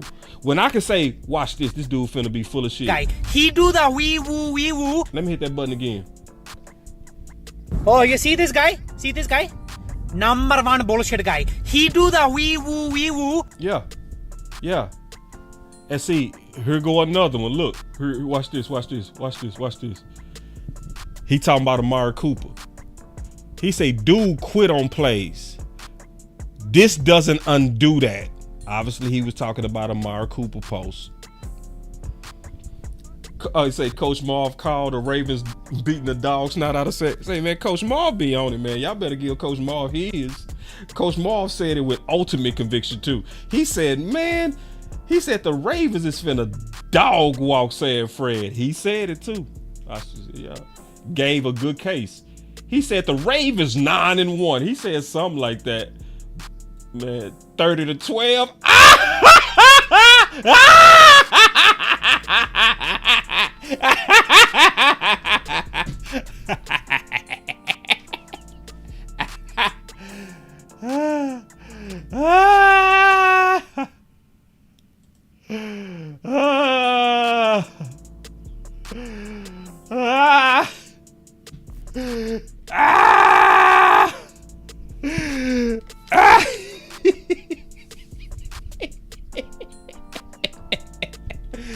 Oh man, let me go back to the. He said, "Dude, quit old plays." That doesn't undo that. And then look, I hit him with, "Watch this." Another one. Hold on real quick. You know I gotta hit that button. Another one. Watch this. I say, name the game he quit and the moment. There's video of this. It is known. Man, if you don't sit your... Oh, you see this guy? Number 1 bullshit guy. He do the wee-woo, wee-woo. It's all fake news. It's phony stuff. It didn't happen. See, that's what happened. When you don't know that you dealing with water carriers. See, because I know what he's talking about. He talking about where it was leaked that front office and was angry at the effort of Amari. And see, people so slow, they couldn't put together that it was a hit job. They couldn't put it together, right? Because what? Yeah, coach, we just talked about that. Hold on real quick. We just talked about that, coach. Yeah, you said it. And I said, Coach, go ahead and say it. So we go clip it out and we go repost it after they blow them out. Because Coach said it. He said, man, they not only gonna lose to San Fran, he said the Ravens is gonna blow them out. That's exactly what Coach said. And Coach, you gave another stat too. You said that like the Ravens are 9-1 versus the NFC. It was something like that, but Coach had the facts and everything behind them. First of all, good call, Coach. Y'all clap it up for Coach. Y'all know Coach go hard. Come on now. Come on now. Y'all give Coach his. Y'all give Coach his. Because he stood on it too. See, Coach stood on it. He even put his chest out with it. He put his chest out with it. When Coach stand on it, this is what he go do. He go close his eyes. He go say, and he go shake his head.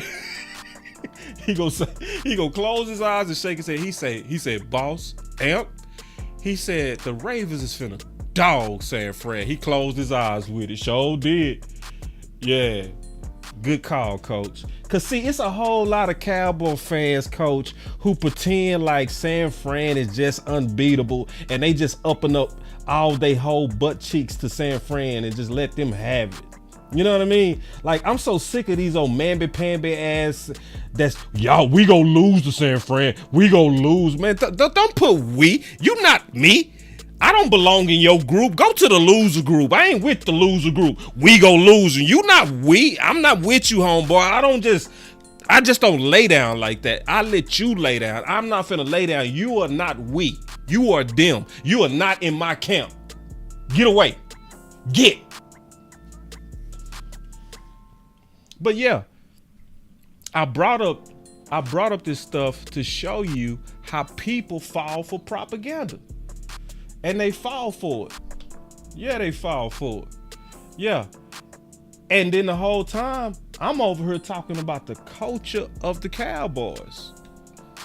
And these people over here trying to be right, which makes them susceptible to the next water carrying media person. The water carrier, the one that's gonna do the bidding of front office, the one that's gonna do Jerry and Steven a favor, where he can call them up and say, hey man, can you report this story for me? Can you put this story out for me? And they go, yes, boss, I got you. Water carriers. Yeah, I'm telling y'all the term. It's a journalist term. It's called water carrying. Yeah, that's where you doing the bidding of somebody of power. It's like you a sucker, you a sellout. And then when you do that, a lot of them put on this front like, you can trust me. I am the guy you can go to over me. You heard it from me and I'm that guy. And they'd be like, yeah, you can run that game on them. You can't run that game on me, but that's fine. Do your thing, make your money. But I see right through it. My goal is to get more people to see through it. That's the goal. Yeah. So anyway, yeah, man, Coach good. Coach is good. So Coach is very good. He's very good at football. So anyway, man, so that's why measuring this Kool-Aid, that's why obviously I have Mari Cooper up there with Evans and Fowler. You know? So going to another, because I'm finna finish all this stuff out. I'm getting ready to wrap it up. I'm gonna take these super chats in just a second. I'm getting ready to take the super chats. I got a few more topics I want to get to, because you can see Ryan Clark right there, right? We still ain't talked about why I got Biggie Smalls sitting right there, right? Some of y'all should have figured that out. I said, my Trey say, boss, ask coach about the Lions. We already talked about the Lions. We expect the Lions to be a tough game. That's gonna be a tough game. Yeah. Yeah, some of these games are styles and matchup styles that are just not good matchup styles for whatever opponent. But this is what I want to say, because this is very, very important to me. I want y'all to sit back now. If you ain't been listening, I want you to really sit back and listen to what I'm getting ready to talk about, because this next subject is very important. This is very important. So check this out.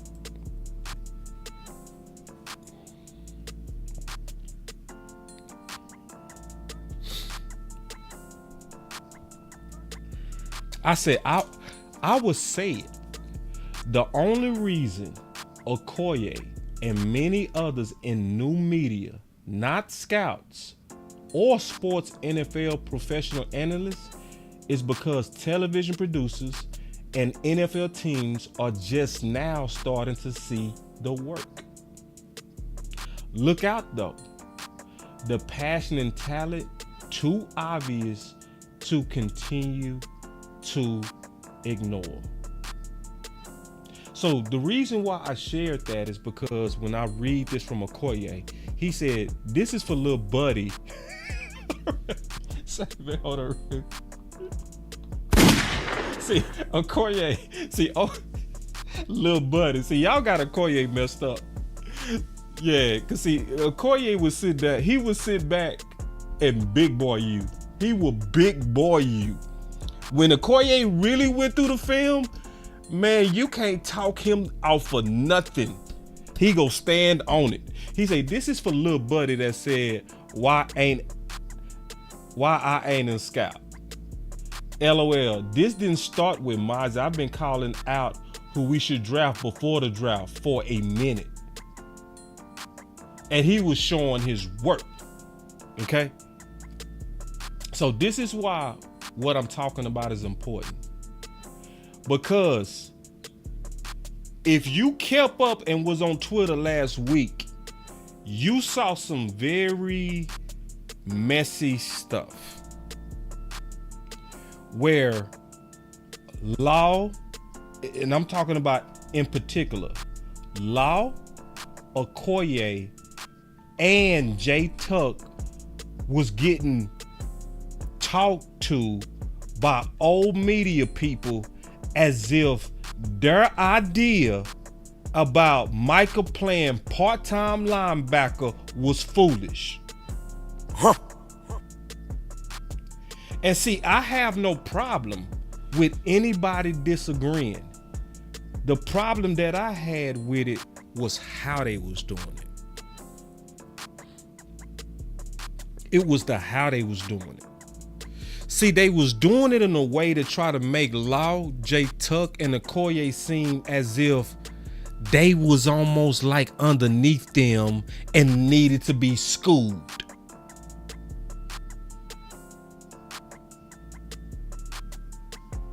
Yeah, Jessica said, I read it and went off on them. Exactly.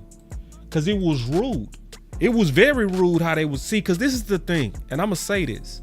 It's not about my boys are right. It's about even if they wrong, they have earned the right to be respected in the space. That's the thing that had me pissed. Because Jay Tuck has put in too much work, riding with too strong of a circle now for y'all to act like y'all don't see my homie.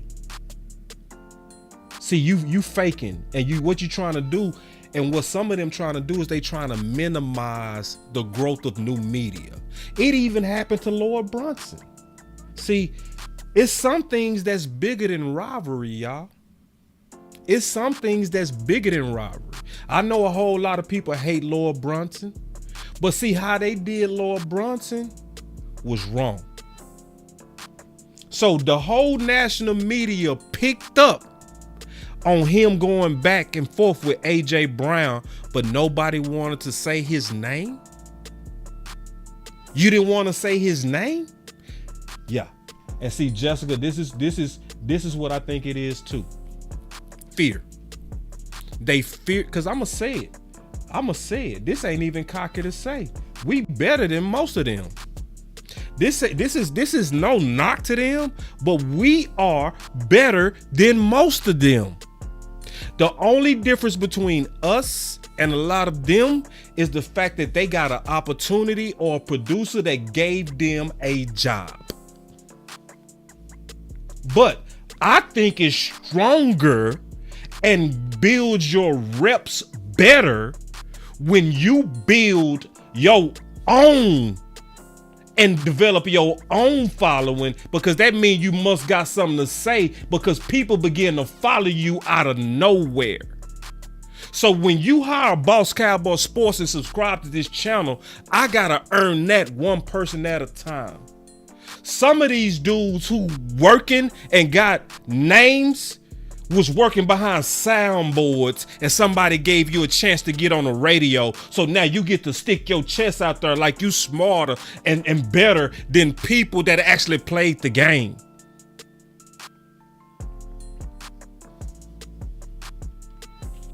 Nah, and I'm not with it.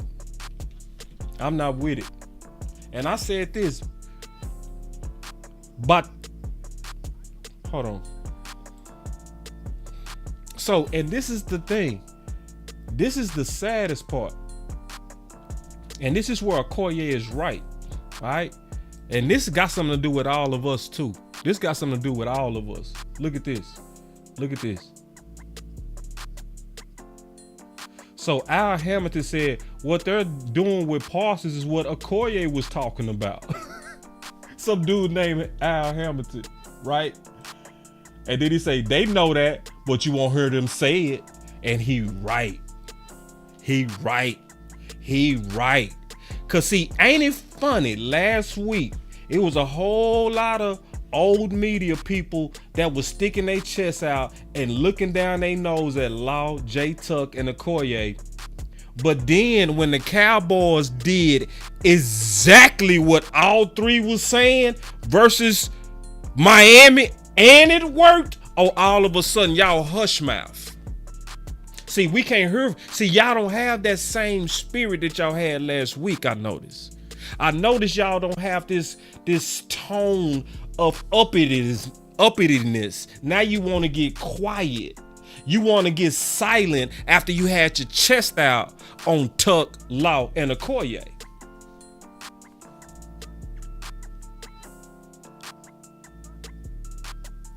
Yeah. So isn't it funny if you especially go look at that, listen at Ron Clark today.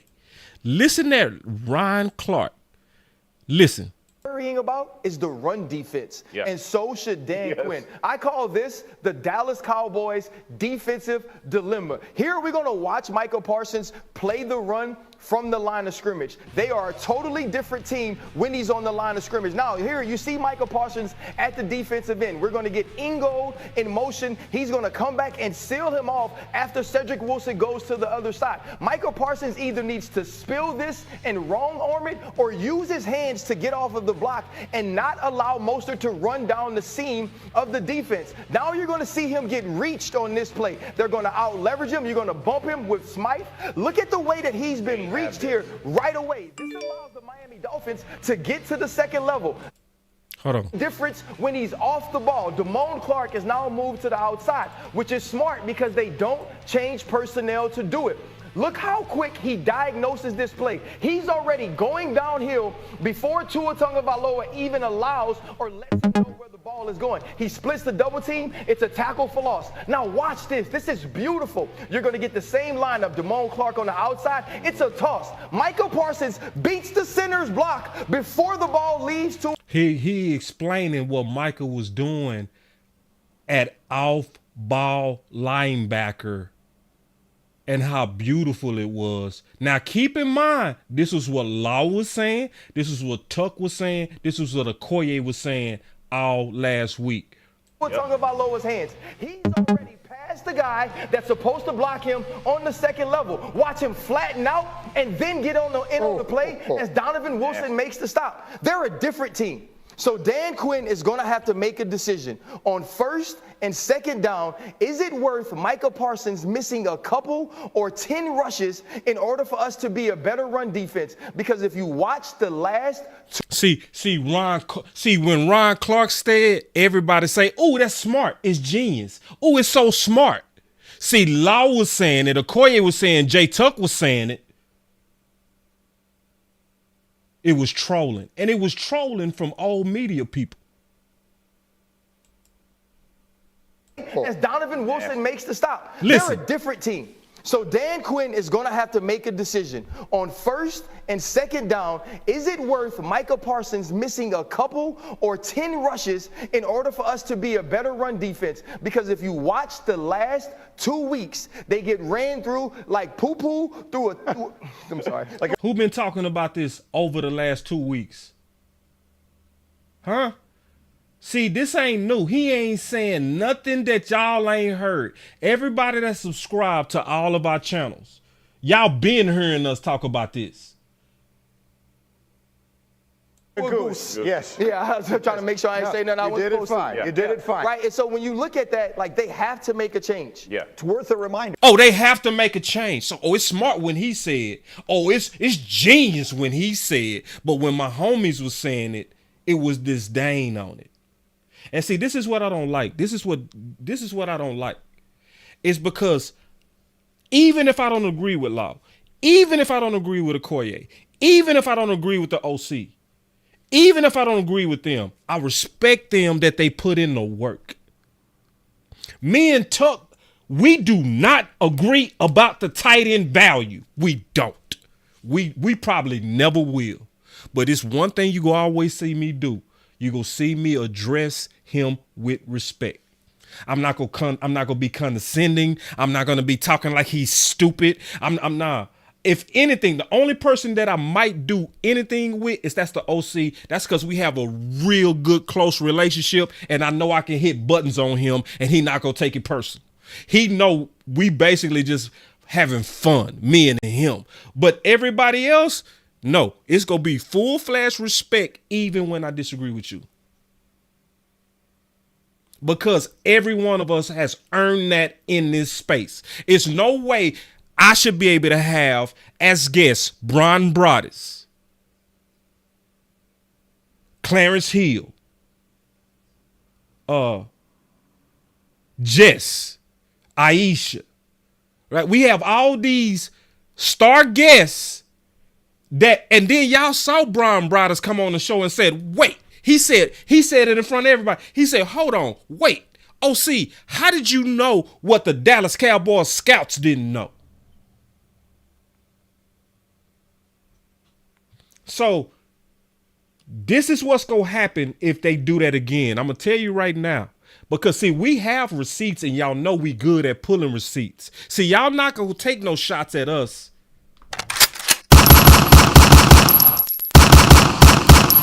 Y'all not gonna take no shots at us and eventually we don't start shooting back. Cause see, I remember a lot of y'all bad takes, horrible takes, where I could expose the shit out of all of y'all horrible trash elementary takes. But I respect what you said, and I'm not trying to expose you and trash takes. But see, you ain't gonna take no shots and discredit new media and think we gonna stay put and take it. That shit over. And it's not cool when we have earned a lot of respect in this space to then be treated as if we're less than. When I'm being honest, we're better than you, dog. See, I always said this. The people that's in the content space, we are truly like the Americans that was going against the British. See, the British, they like the old media. They got the money. They had the establishment. They was organized, pretty uniforms. When they brought their ass over here to America, the Americans was fighting in trees. They was some hillbillies, but they had heart and passion to defend this country, and they whooped them British. We not lazy. We put in all kind of work. I wrote 4 books for this team. 4 damn books. A whole book. But y'all had a nerve to where your damn book. And they had the nerve to look down their nose at the best of this space. Not just trash of this space, the best of our space. Law Nation is one of the best in our space. Jay Tuck is one of the best in our space. Okoye, hands down, is one of the best, hands down. And you better put your nose back in. I'm not cool with it because this is the thing. When I'm putting in work to win. I'm not trying to impress none of y'all.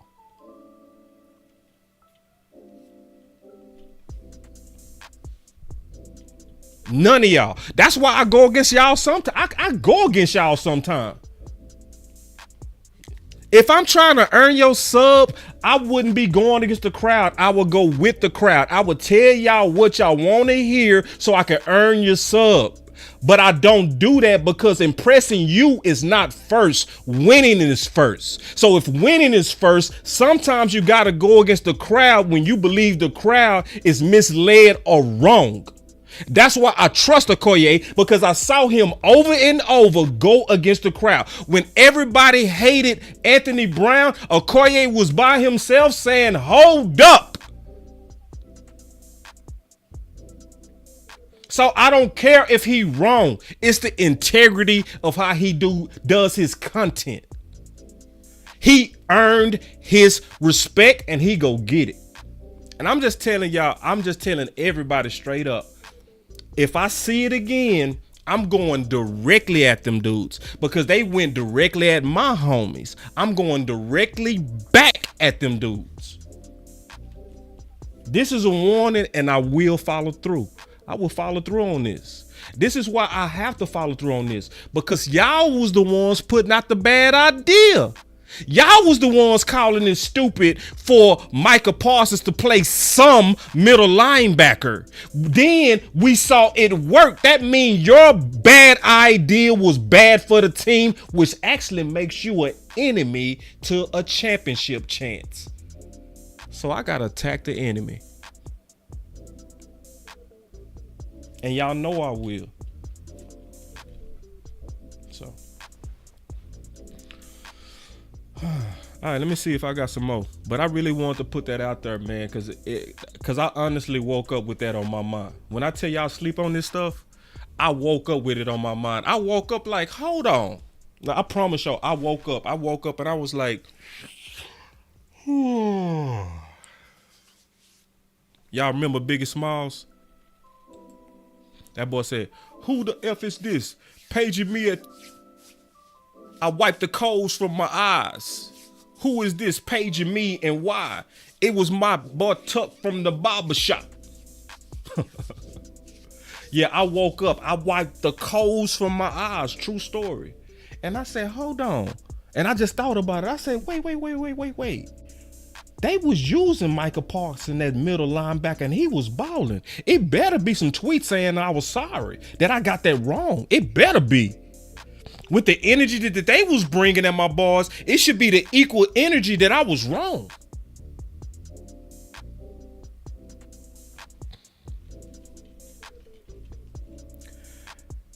So yeah, I definitely wanted to bring that out because see, everybody's so impressed with Ryan Clark. And he's very impressive. Obviously, Ryan Clark, very impressive. But y'all should feel better to know that Ryan Clark is behind new media. He behind. Everything he said was true. But hey, you 2 months late, homie. With some people, you a year or two late in this conversation. You late. It sound good. And guess what? What he was saying is true. He was right. He was like, Dan Quinn got a dilemma on his hands. He got to figure out how to perfectly have Micah Parsons where he needs to be at any given situation, whether it's first down, second down, third down, whatever it might be. Truly making Micah Parsons a queen. That's what he was talking about. That's also why I said that this is, to me, Micah Parsons' best game. To me, when you can be moved around like it, man, I'm going to show you about a film tomorrow what he was doing at middle linebacker, and it was impressive. Impressive. For you to play middle linebacker the way that he did yesterday and wasn't even getting a lot of reps, boy, what's gonna happen when he really settle into that position? Because he got pass rushing down already.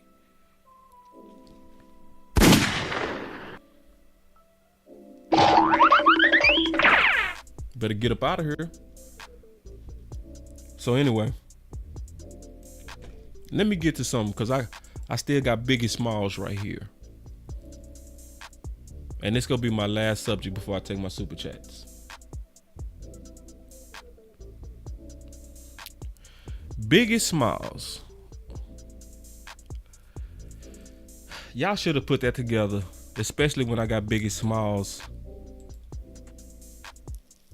One more chance, baby, give me one more chance. Cowboy Nation, I'm sorry to tell you, we gotta forgive Hunter quickly. I'm just gonna be honest with you. We gotta forgive Hunter for that fumble. We got to. We got to. Because first of all,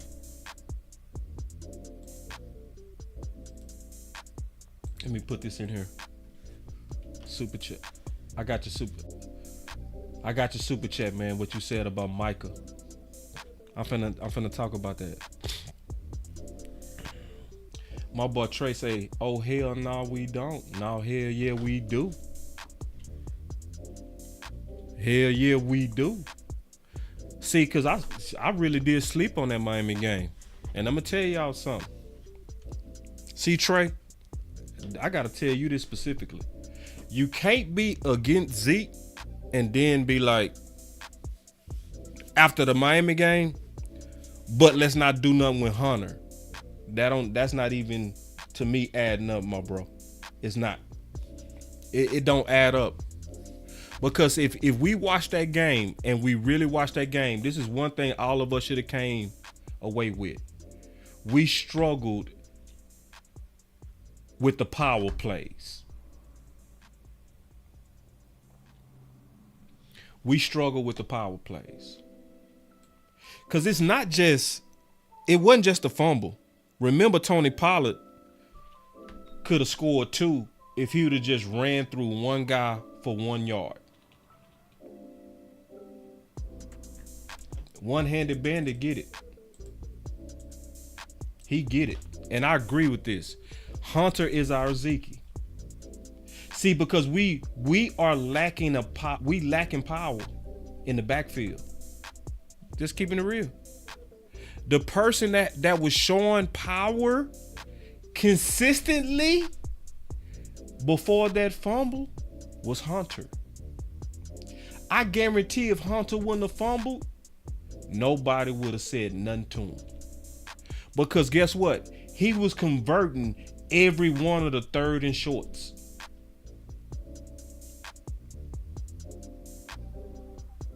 And my boy Trey say, and we really talking about this. My boy Trey said, you don't get forgiveness without earning it.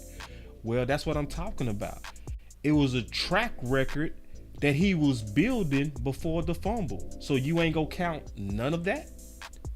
That's why I just said he was 100% on converting the 3rd and 4th and shorts.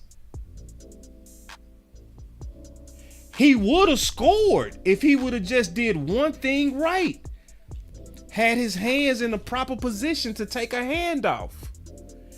I taught my sons this last week, teaching them to play football. I was teaching them running back. And I was teaching them, if you go to the right, you got to put this hand up because they go fit this ball, and it got to be like this where the quarterback can fit the ball in there. And you also got to be in a place to where you can clamp down on the ball and even get hit at the same time and still secure it. His hand placement was bad. I played running back, y'all. I knew exactly when it happened. I said his hands was bad. And then my boy DP Johnson said, boss, I get forgiving Hunter, but he shouldn't have been put in that position. He was in that position before. This was the first time he messed up. That's my point. I want to recall y'all that it was another guy that messed up before when he was a rookie. You know what his name was? Ezekiel Elliott.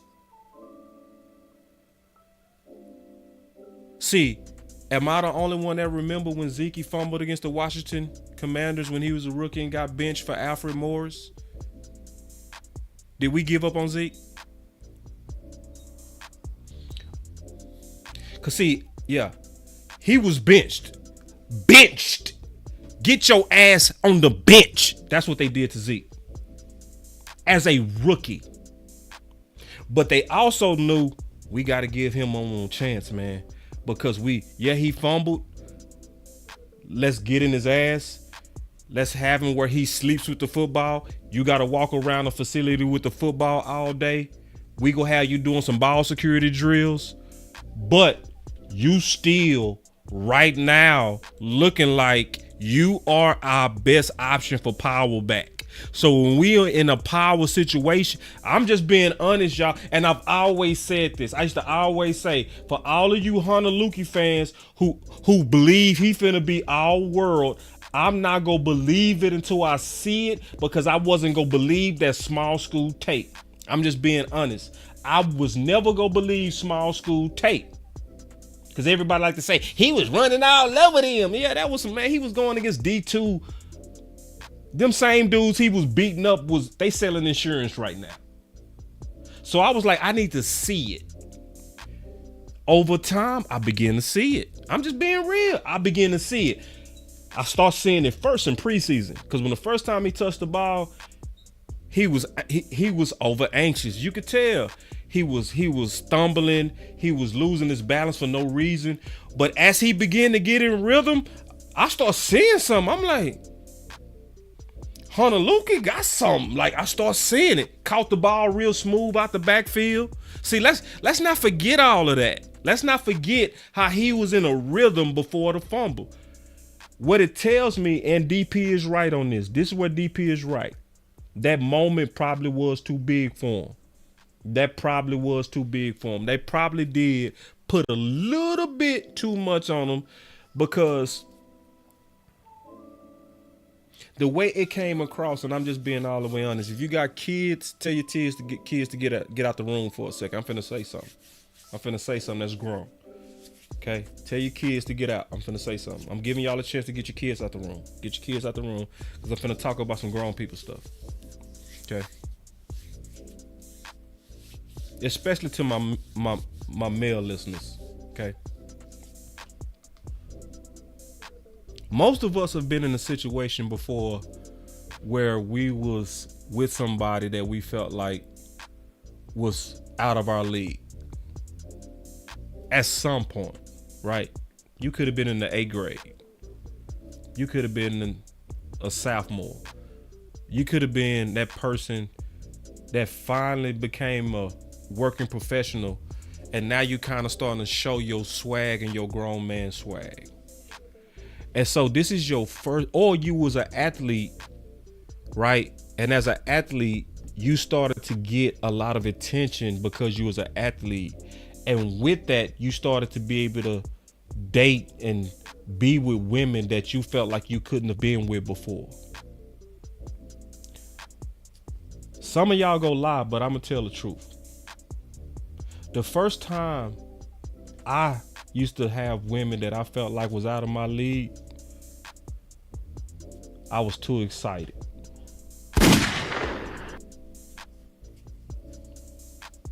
And with some of them, I hit the oof button.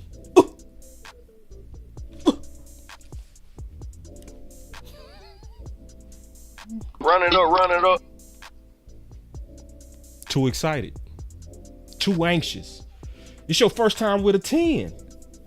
See, you usually messing with, the 4s, the 5s. You just trying to get in by. You know what I'm saying?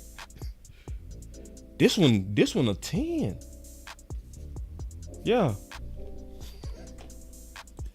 Yeah. That's what happened to Hunter. He was too anxious. He was too anxious. And to DP's point, it's a tendency of him doing that. You know what I mean? And I saw that in preseason. He nutted too quick. Real talk. That's what happened. He got too excited. He was seeing the end zone. He was feeling it like, ooh, and it opened up for him. He did the right thing, because guess what he did that was smart? When he saw that hole, he saw that defender, he went under him and he got the penetration. If he would have got the ball, it would have been an easy 6. He really is showing me I'm seeing a nose for the end zone in Hunter. I'm sorry, y'all. I know we want to crucify him, but we got to Biggie Smalls this dude. We got to give him one more chance, man. I'm just being all the way honest with you. We got to, baby, give me one more chance. Baby, give me one more chance. It's just what we got to do, because we don't really have that power guy on this team. And we missed even Pollard. If he would have ran with power, because see, Pollard should have scored. But in my opinion, Pollard thought it was finna be easy, and he didn't put the power behind that run. And when he didn't put that power, he got tackled on the 1. Now, if that would have been Zeke needing 1 yard and one person to tackle him, would that have been 6 or not?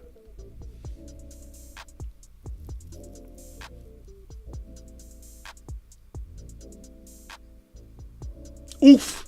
Yeah. See, some of y'all feeling me. Yeah. Oof. See, some of y'all gonna pretend like you ain't been there. I definitely been there. I've been there. Oof. Too excited.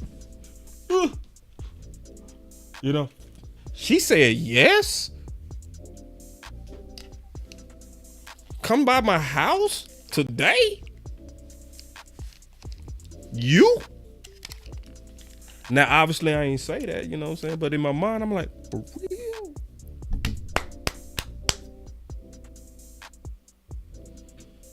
Oof.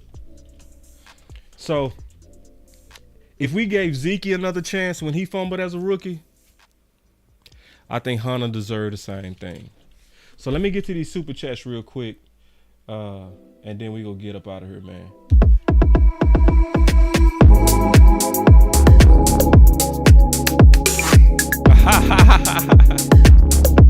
Man, y'all funny, bro. Y'all so funny, bro.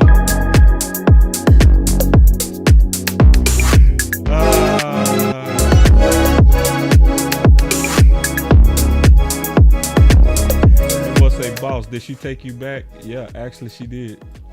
She did. Yeah. I would say her name too, but I wouldn't. That's disrespectful because she married now. You know what I'm saying? But yeah, she did. She actually did. She gave me one more chance. And the next time, I slaughtered her. Gave it to her right. Wasn't nervous no more. I jumped in there like I belonged.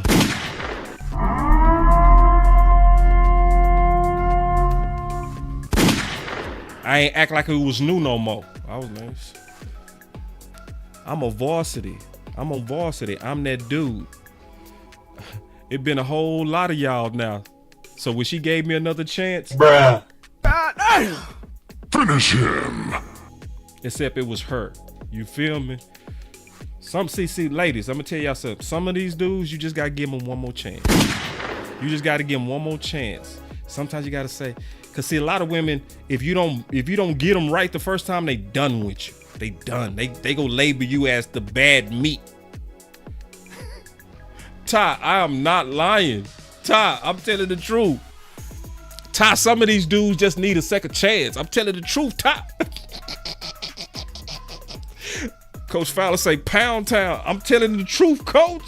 Yeah, it's the truth. Sometimes we just need another chance. We just needed to get that nervousness out. You know what I'm saying?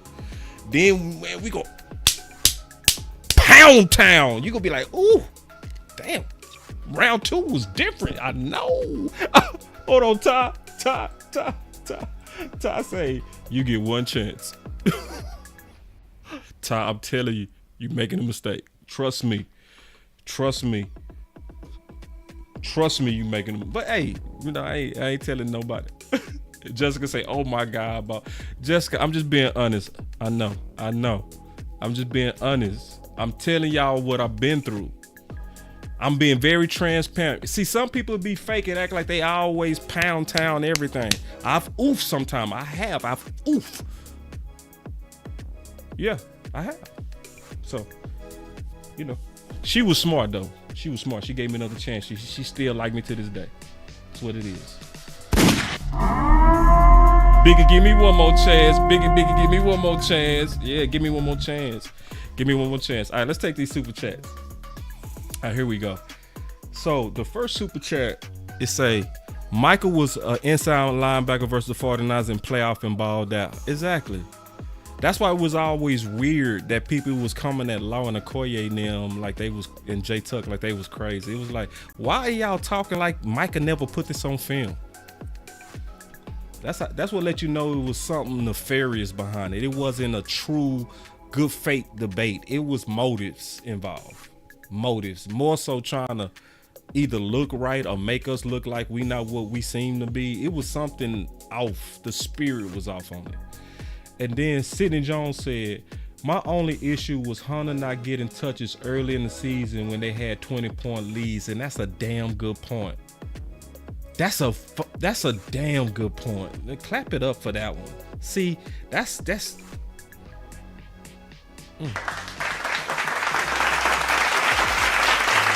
a real good super chat. I like that one. I like that.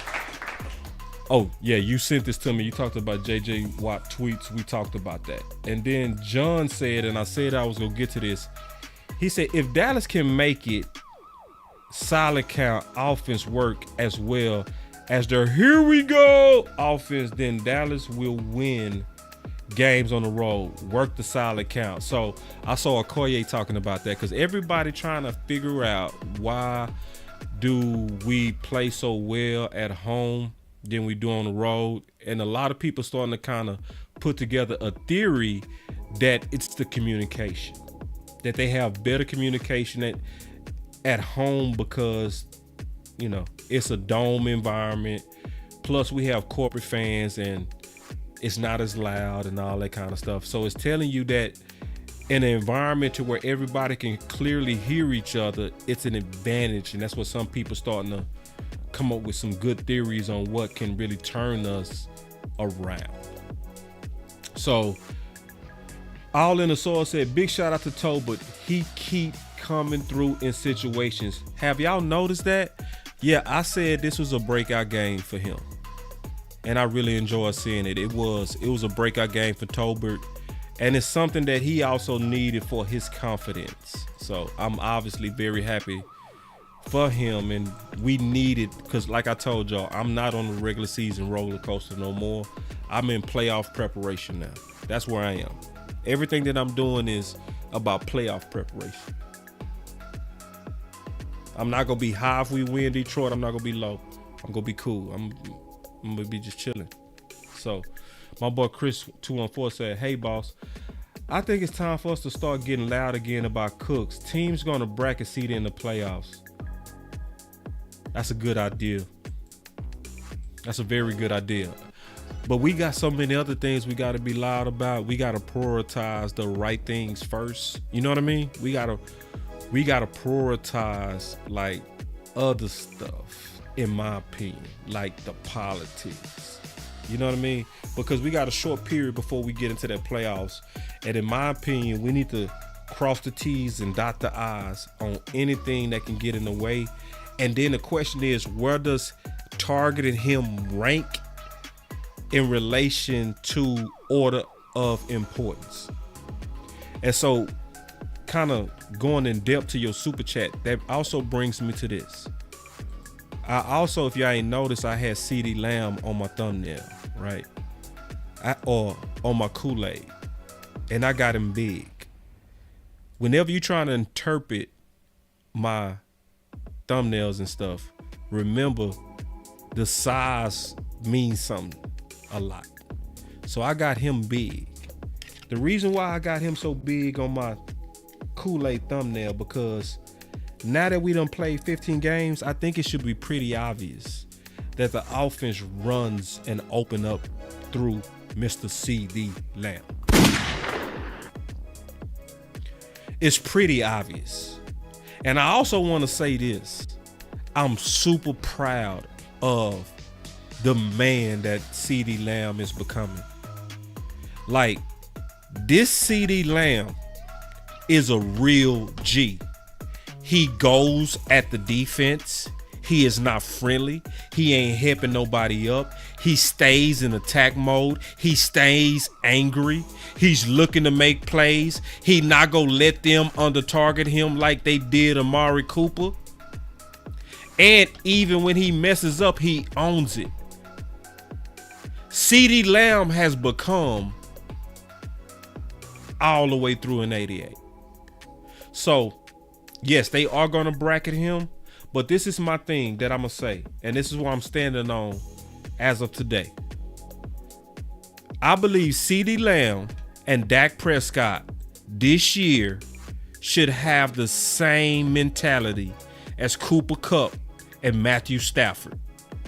They knew on that Super Bowl run that they was not going to do it without each other. They knew it. They knew the whole key to it all was the connection between the quarterback and the number one.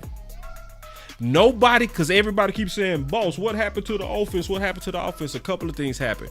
First of all, what happened is people think they just stopped targeting CeeDee Lamb. What really happened is we was losing the special teams war and we was getting pinned deep. Where the first goal was to try to get room. We was trying to get room. So when they pinned us deep, it hurt our offense because we obviously do better when we lead out through Mr. CeeDee Lamb. Every time we targeted CeeDee Lamb early, the drive took off. Every time. We don't have an offense problem unless we not targeting our star and stars. So from Trucking Them Boys Sports, he said offense got to be trending up. Also, play calling. Yeah. I'm not worried about the offense. I'm not worried about the offense at all. I'm not going to panic at all because we even look stagnant. They say Purdy hurt. They done hurt Purdy. See, listen, y'all. This is what I tell y'all. This is what I tell y'all, man. Cowboy fans, y'all be quitting too quick. Oh, we gonna lose against San Fran. We gonna lose. Oh, we gonna lose. We not ready. We not ready. We won and done. I'm sick of it. I'm so sick. I'm so sick. I've been like, bro, just let the season play out, bro. Crybaby ass, man. Just like we saw Philly get lucky when they heard Purdy and it changed the game and they went to the Super Bowl. Y'all already know what San Fran getting ready to be without Purdy. Oh, one loss. You lose to Miami. Oh, we fake. We fake. The Dallas Cowboys, it's been 28 years.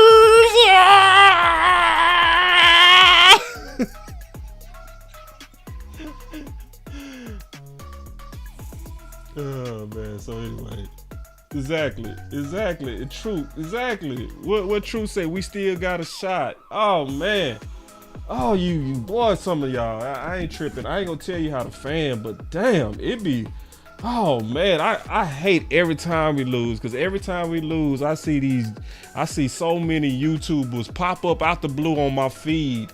And they know that they playing on y'all anger. That's all they be doing. I'm so sick. I'm tired of Dak. Dak can't get it done. It's just like, damn, bro. Is that your growth strategy? Your only growth strategy is to cry and complain every time we lose? You're a sucker. And then when San Fran lose, you get quiet. Oh, so you don't want to do no content now. Because see, now you got to actually talk football. See, when we winning, you got to talk football. See, some people trying to grow on y'all emotions. That's what it is. Oh, San Fran finna own us. Man, shut up. Sucker shit, man. Sick of this. And me tell y'all why I'm not built like that. And I can understand why some of y'all are built like that. Let me tell you exactly why I'm not built like that. I'm not built like that because honestly, I wasn't raised to be built like that. And I'm serious. I was not raised to be, because see, let me tell you, I'm going to tell you how my upbringing was when we was watching the Cowboys. So when I was watching the Cowboys, and I, especially when we start rolling, right? My mama used to always tell me,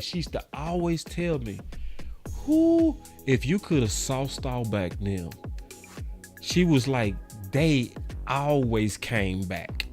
She used to always tell me, against impossible odds. They would be down, Marcus, and she would be telling me this, and I remember the look in her eye, and she used to be so excited, my mama. You know what I'm saying? I'm a young boy. I'm young, and this is how I'm being raised. You hear me? She raising me, telling me, Cowboy football, they don't quit. When it's real Cowboy football, they don't quit. Cause she saw the Hail Mary. She experienced all that. So she was like, never give up. Period. Now you might have some critiques, but you don't lay down for shit. It's if it's a chance to win, you believe that we can win. That's how I was raised. That was my dinner tables. That used to be what we was doing when we was watching them in the 90s. Yeah. And my mama raised me to be like this. My mama raised me to be like this. And my daddy. But mainly my mama. And then let me tell you something about my mama. This what really drove it in me. When we was watching the 90s together. When we used to watch the 90s and we used to watch them epic games with Emmett Aikman and Novacek them and we used to watch Haley them and man and we would be enjoying it, man. We would be having the best Thanksgivings, the best Christmas, man. Everything was lit in the city, and every time them Cowboys would take off and get going, my mama would always tell me, as exciting as this is still not as exciting as Staubach them. They never quit. She kept telling me that. So I'm being honest, I'm just not raised to be like some of y'all. See, some of y'all came up in that Romo era. And you had no mama and daddy that taught you how to be a Cowboy fan. Some of y'all are Cowboy fans that's self-made and you came through misery and pain. So that's all you know. See, I come from a family that know our history and that taught me the history and made me live the history. So I ain't built like that. I just ain't. So some people get mad at me when I say, why y'all quitting? It's the first quarter. Oh, boss, I'm a realist. Oh, you wouldn't have enjoyed Staubach them then. See, you wouldn't have enjoyed Emmett them. See, because I went through 88 and 87 when we only won 3 games in 2 years. See, Jerry ain't never had it that bad. That bad. See, we ain't never been a team that only won 3 games in 2 years. See, I was a Cowboy fan then. So if we got through that and became champions, you mean to tell me a team that made the playoffs 3 years in a row has no chance? No, you are a scary ass fan and you need to learn your history and adapt to who we really are and what the spirit of being a Cowboy fan really is. Get out of that Romo era, or let me not even say Romo because it was 18 quarterbacks. Get out of that loser era. Get out of the struggling era. Start recognizing where we're headed and what we're doing now. Because we're not the same. And I'm sick of y'all saying that. We ain't nothing different. We just the same. No, we not. When was the last time we made the playoffs 3 years in a row? It's been 30 years since we did that. That is not the same. We ain't gonna do none of Jerry Doc. Man, shut up. I could not fan like you, man. Man, some of y'all, listen, some of y'all, when we win the Super Bowl, I'm not going to want to celebrate with some of y'all. You going to try to high five me and I'm going to look at you crazy. Go try to high five me. I'm going to get your, man, goofy ass. You made the whole trip miserable as hell. Every watch party, as soon as the momentum changed, we saw your funk ass coming here. We getting ready to lose. Man, we couldn't even enjoy the season with your miserable ass. We in the playoffs and you already talking about we gonna lose in the first round. Man, get out of here, bro. Can't even high five your funk ass. Like, we can't even enjoy this. Damn. Lose a close game to a good team and the whole sky done fell off. We can't beat nobody. Nah, bro, I ain't feeling it. All right, so let me give y'all my final words, man. I know I went on the soapbox. Yeah.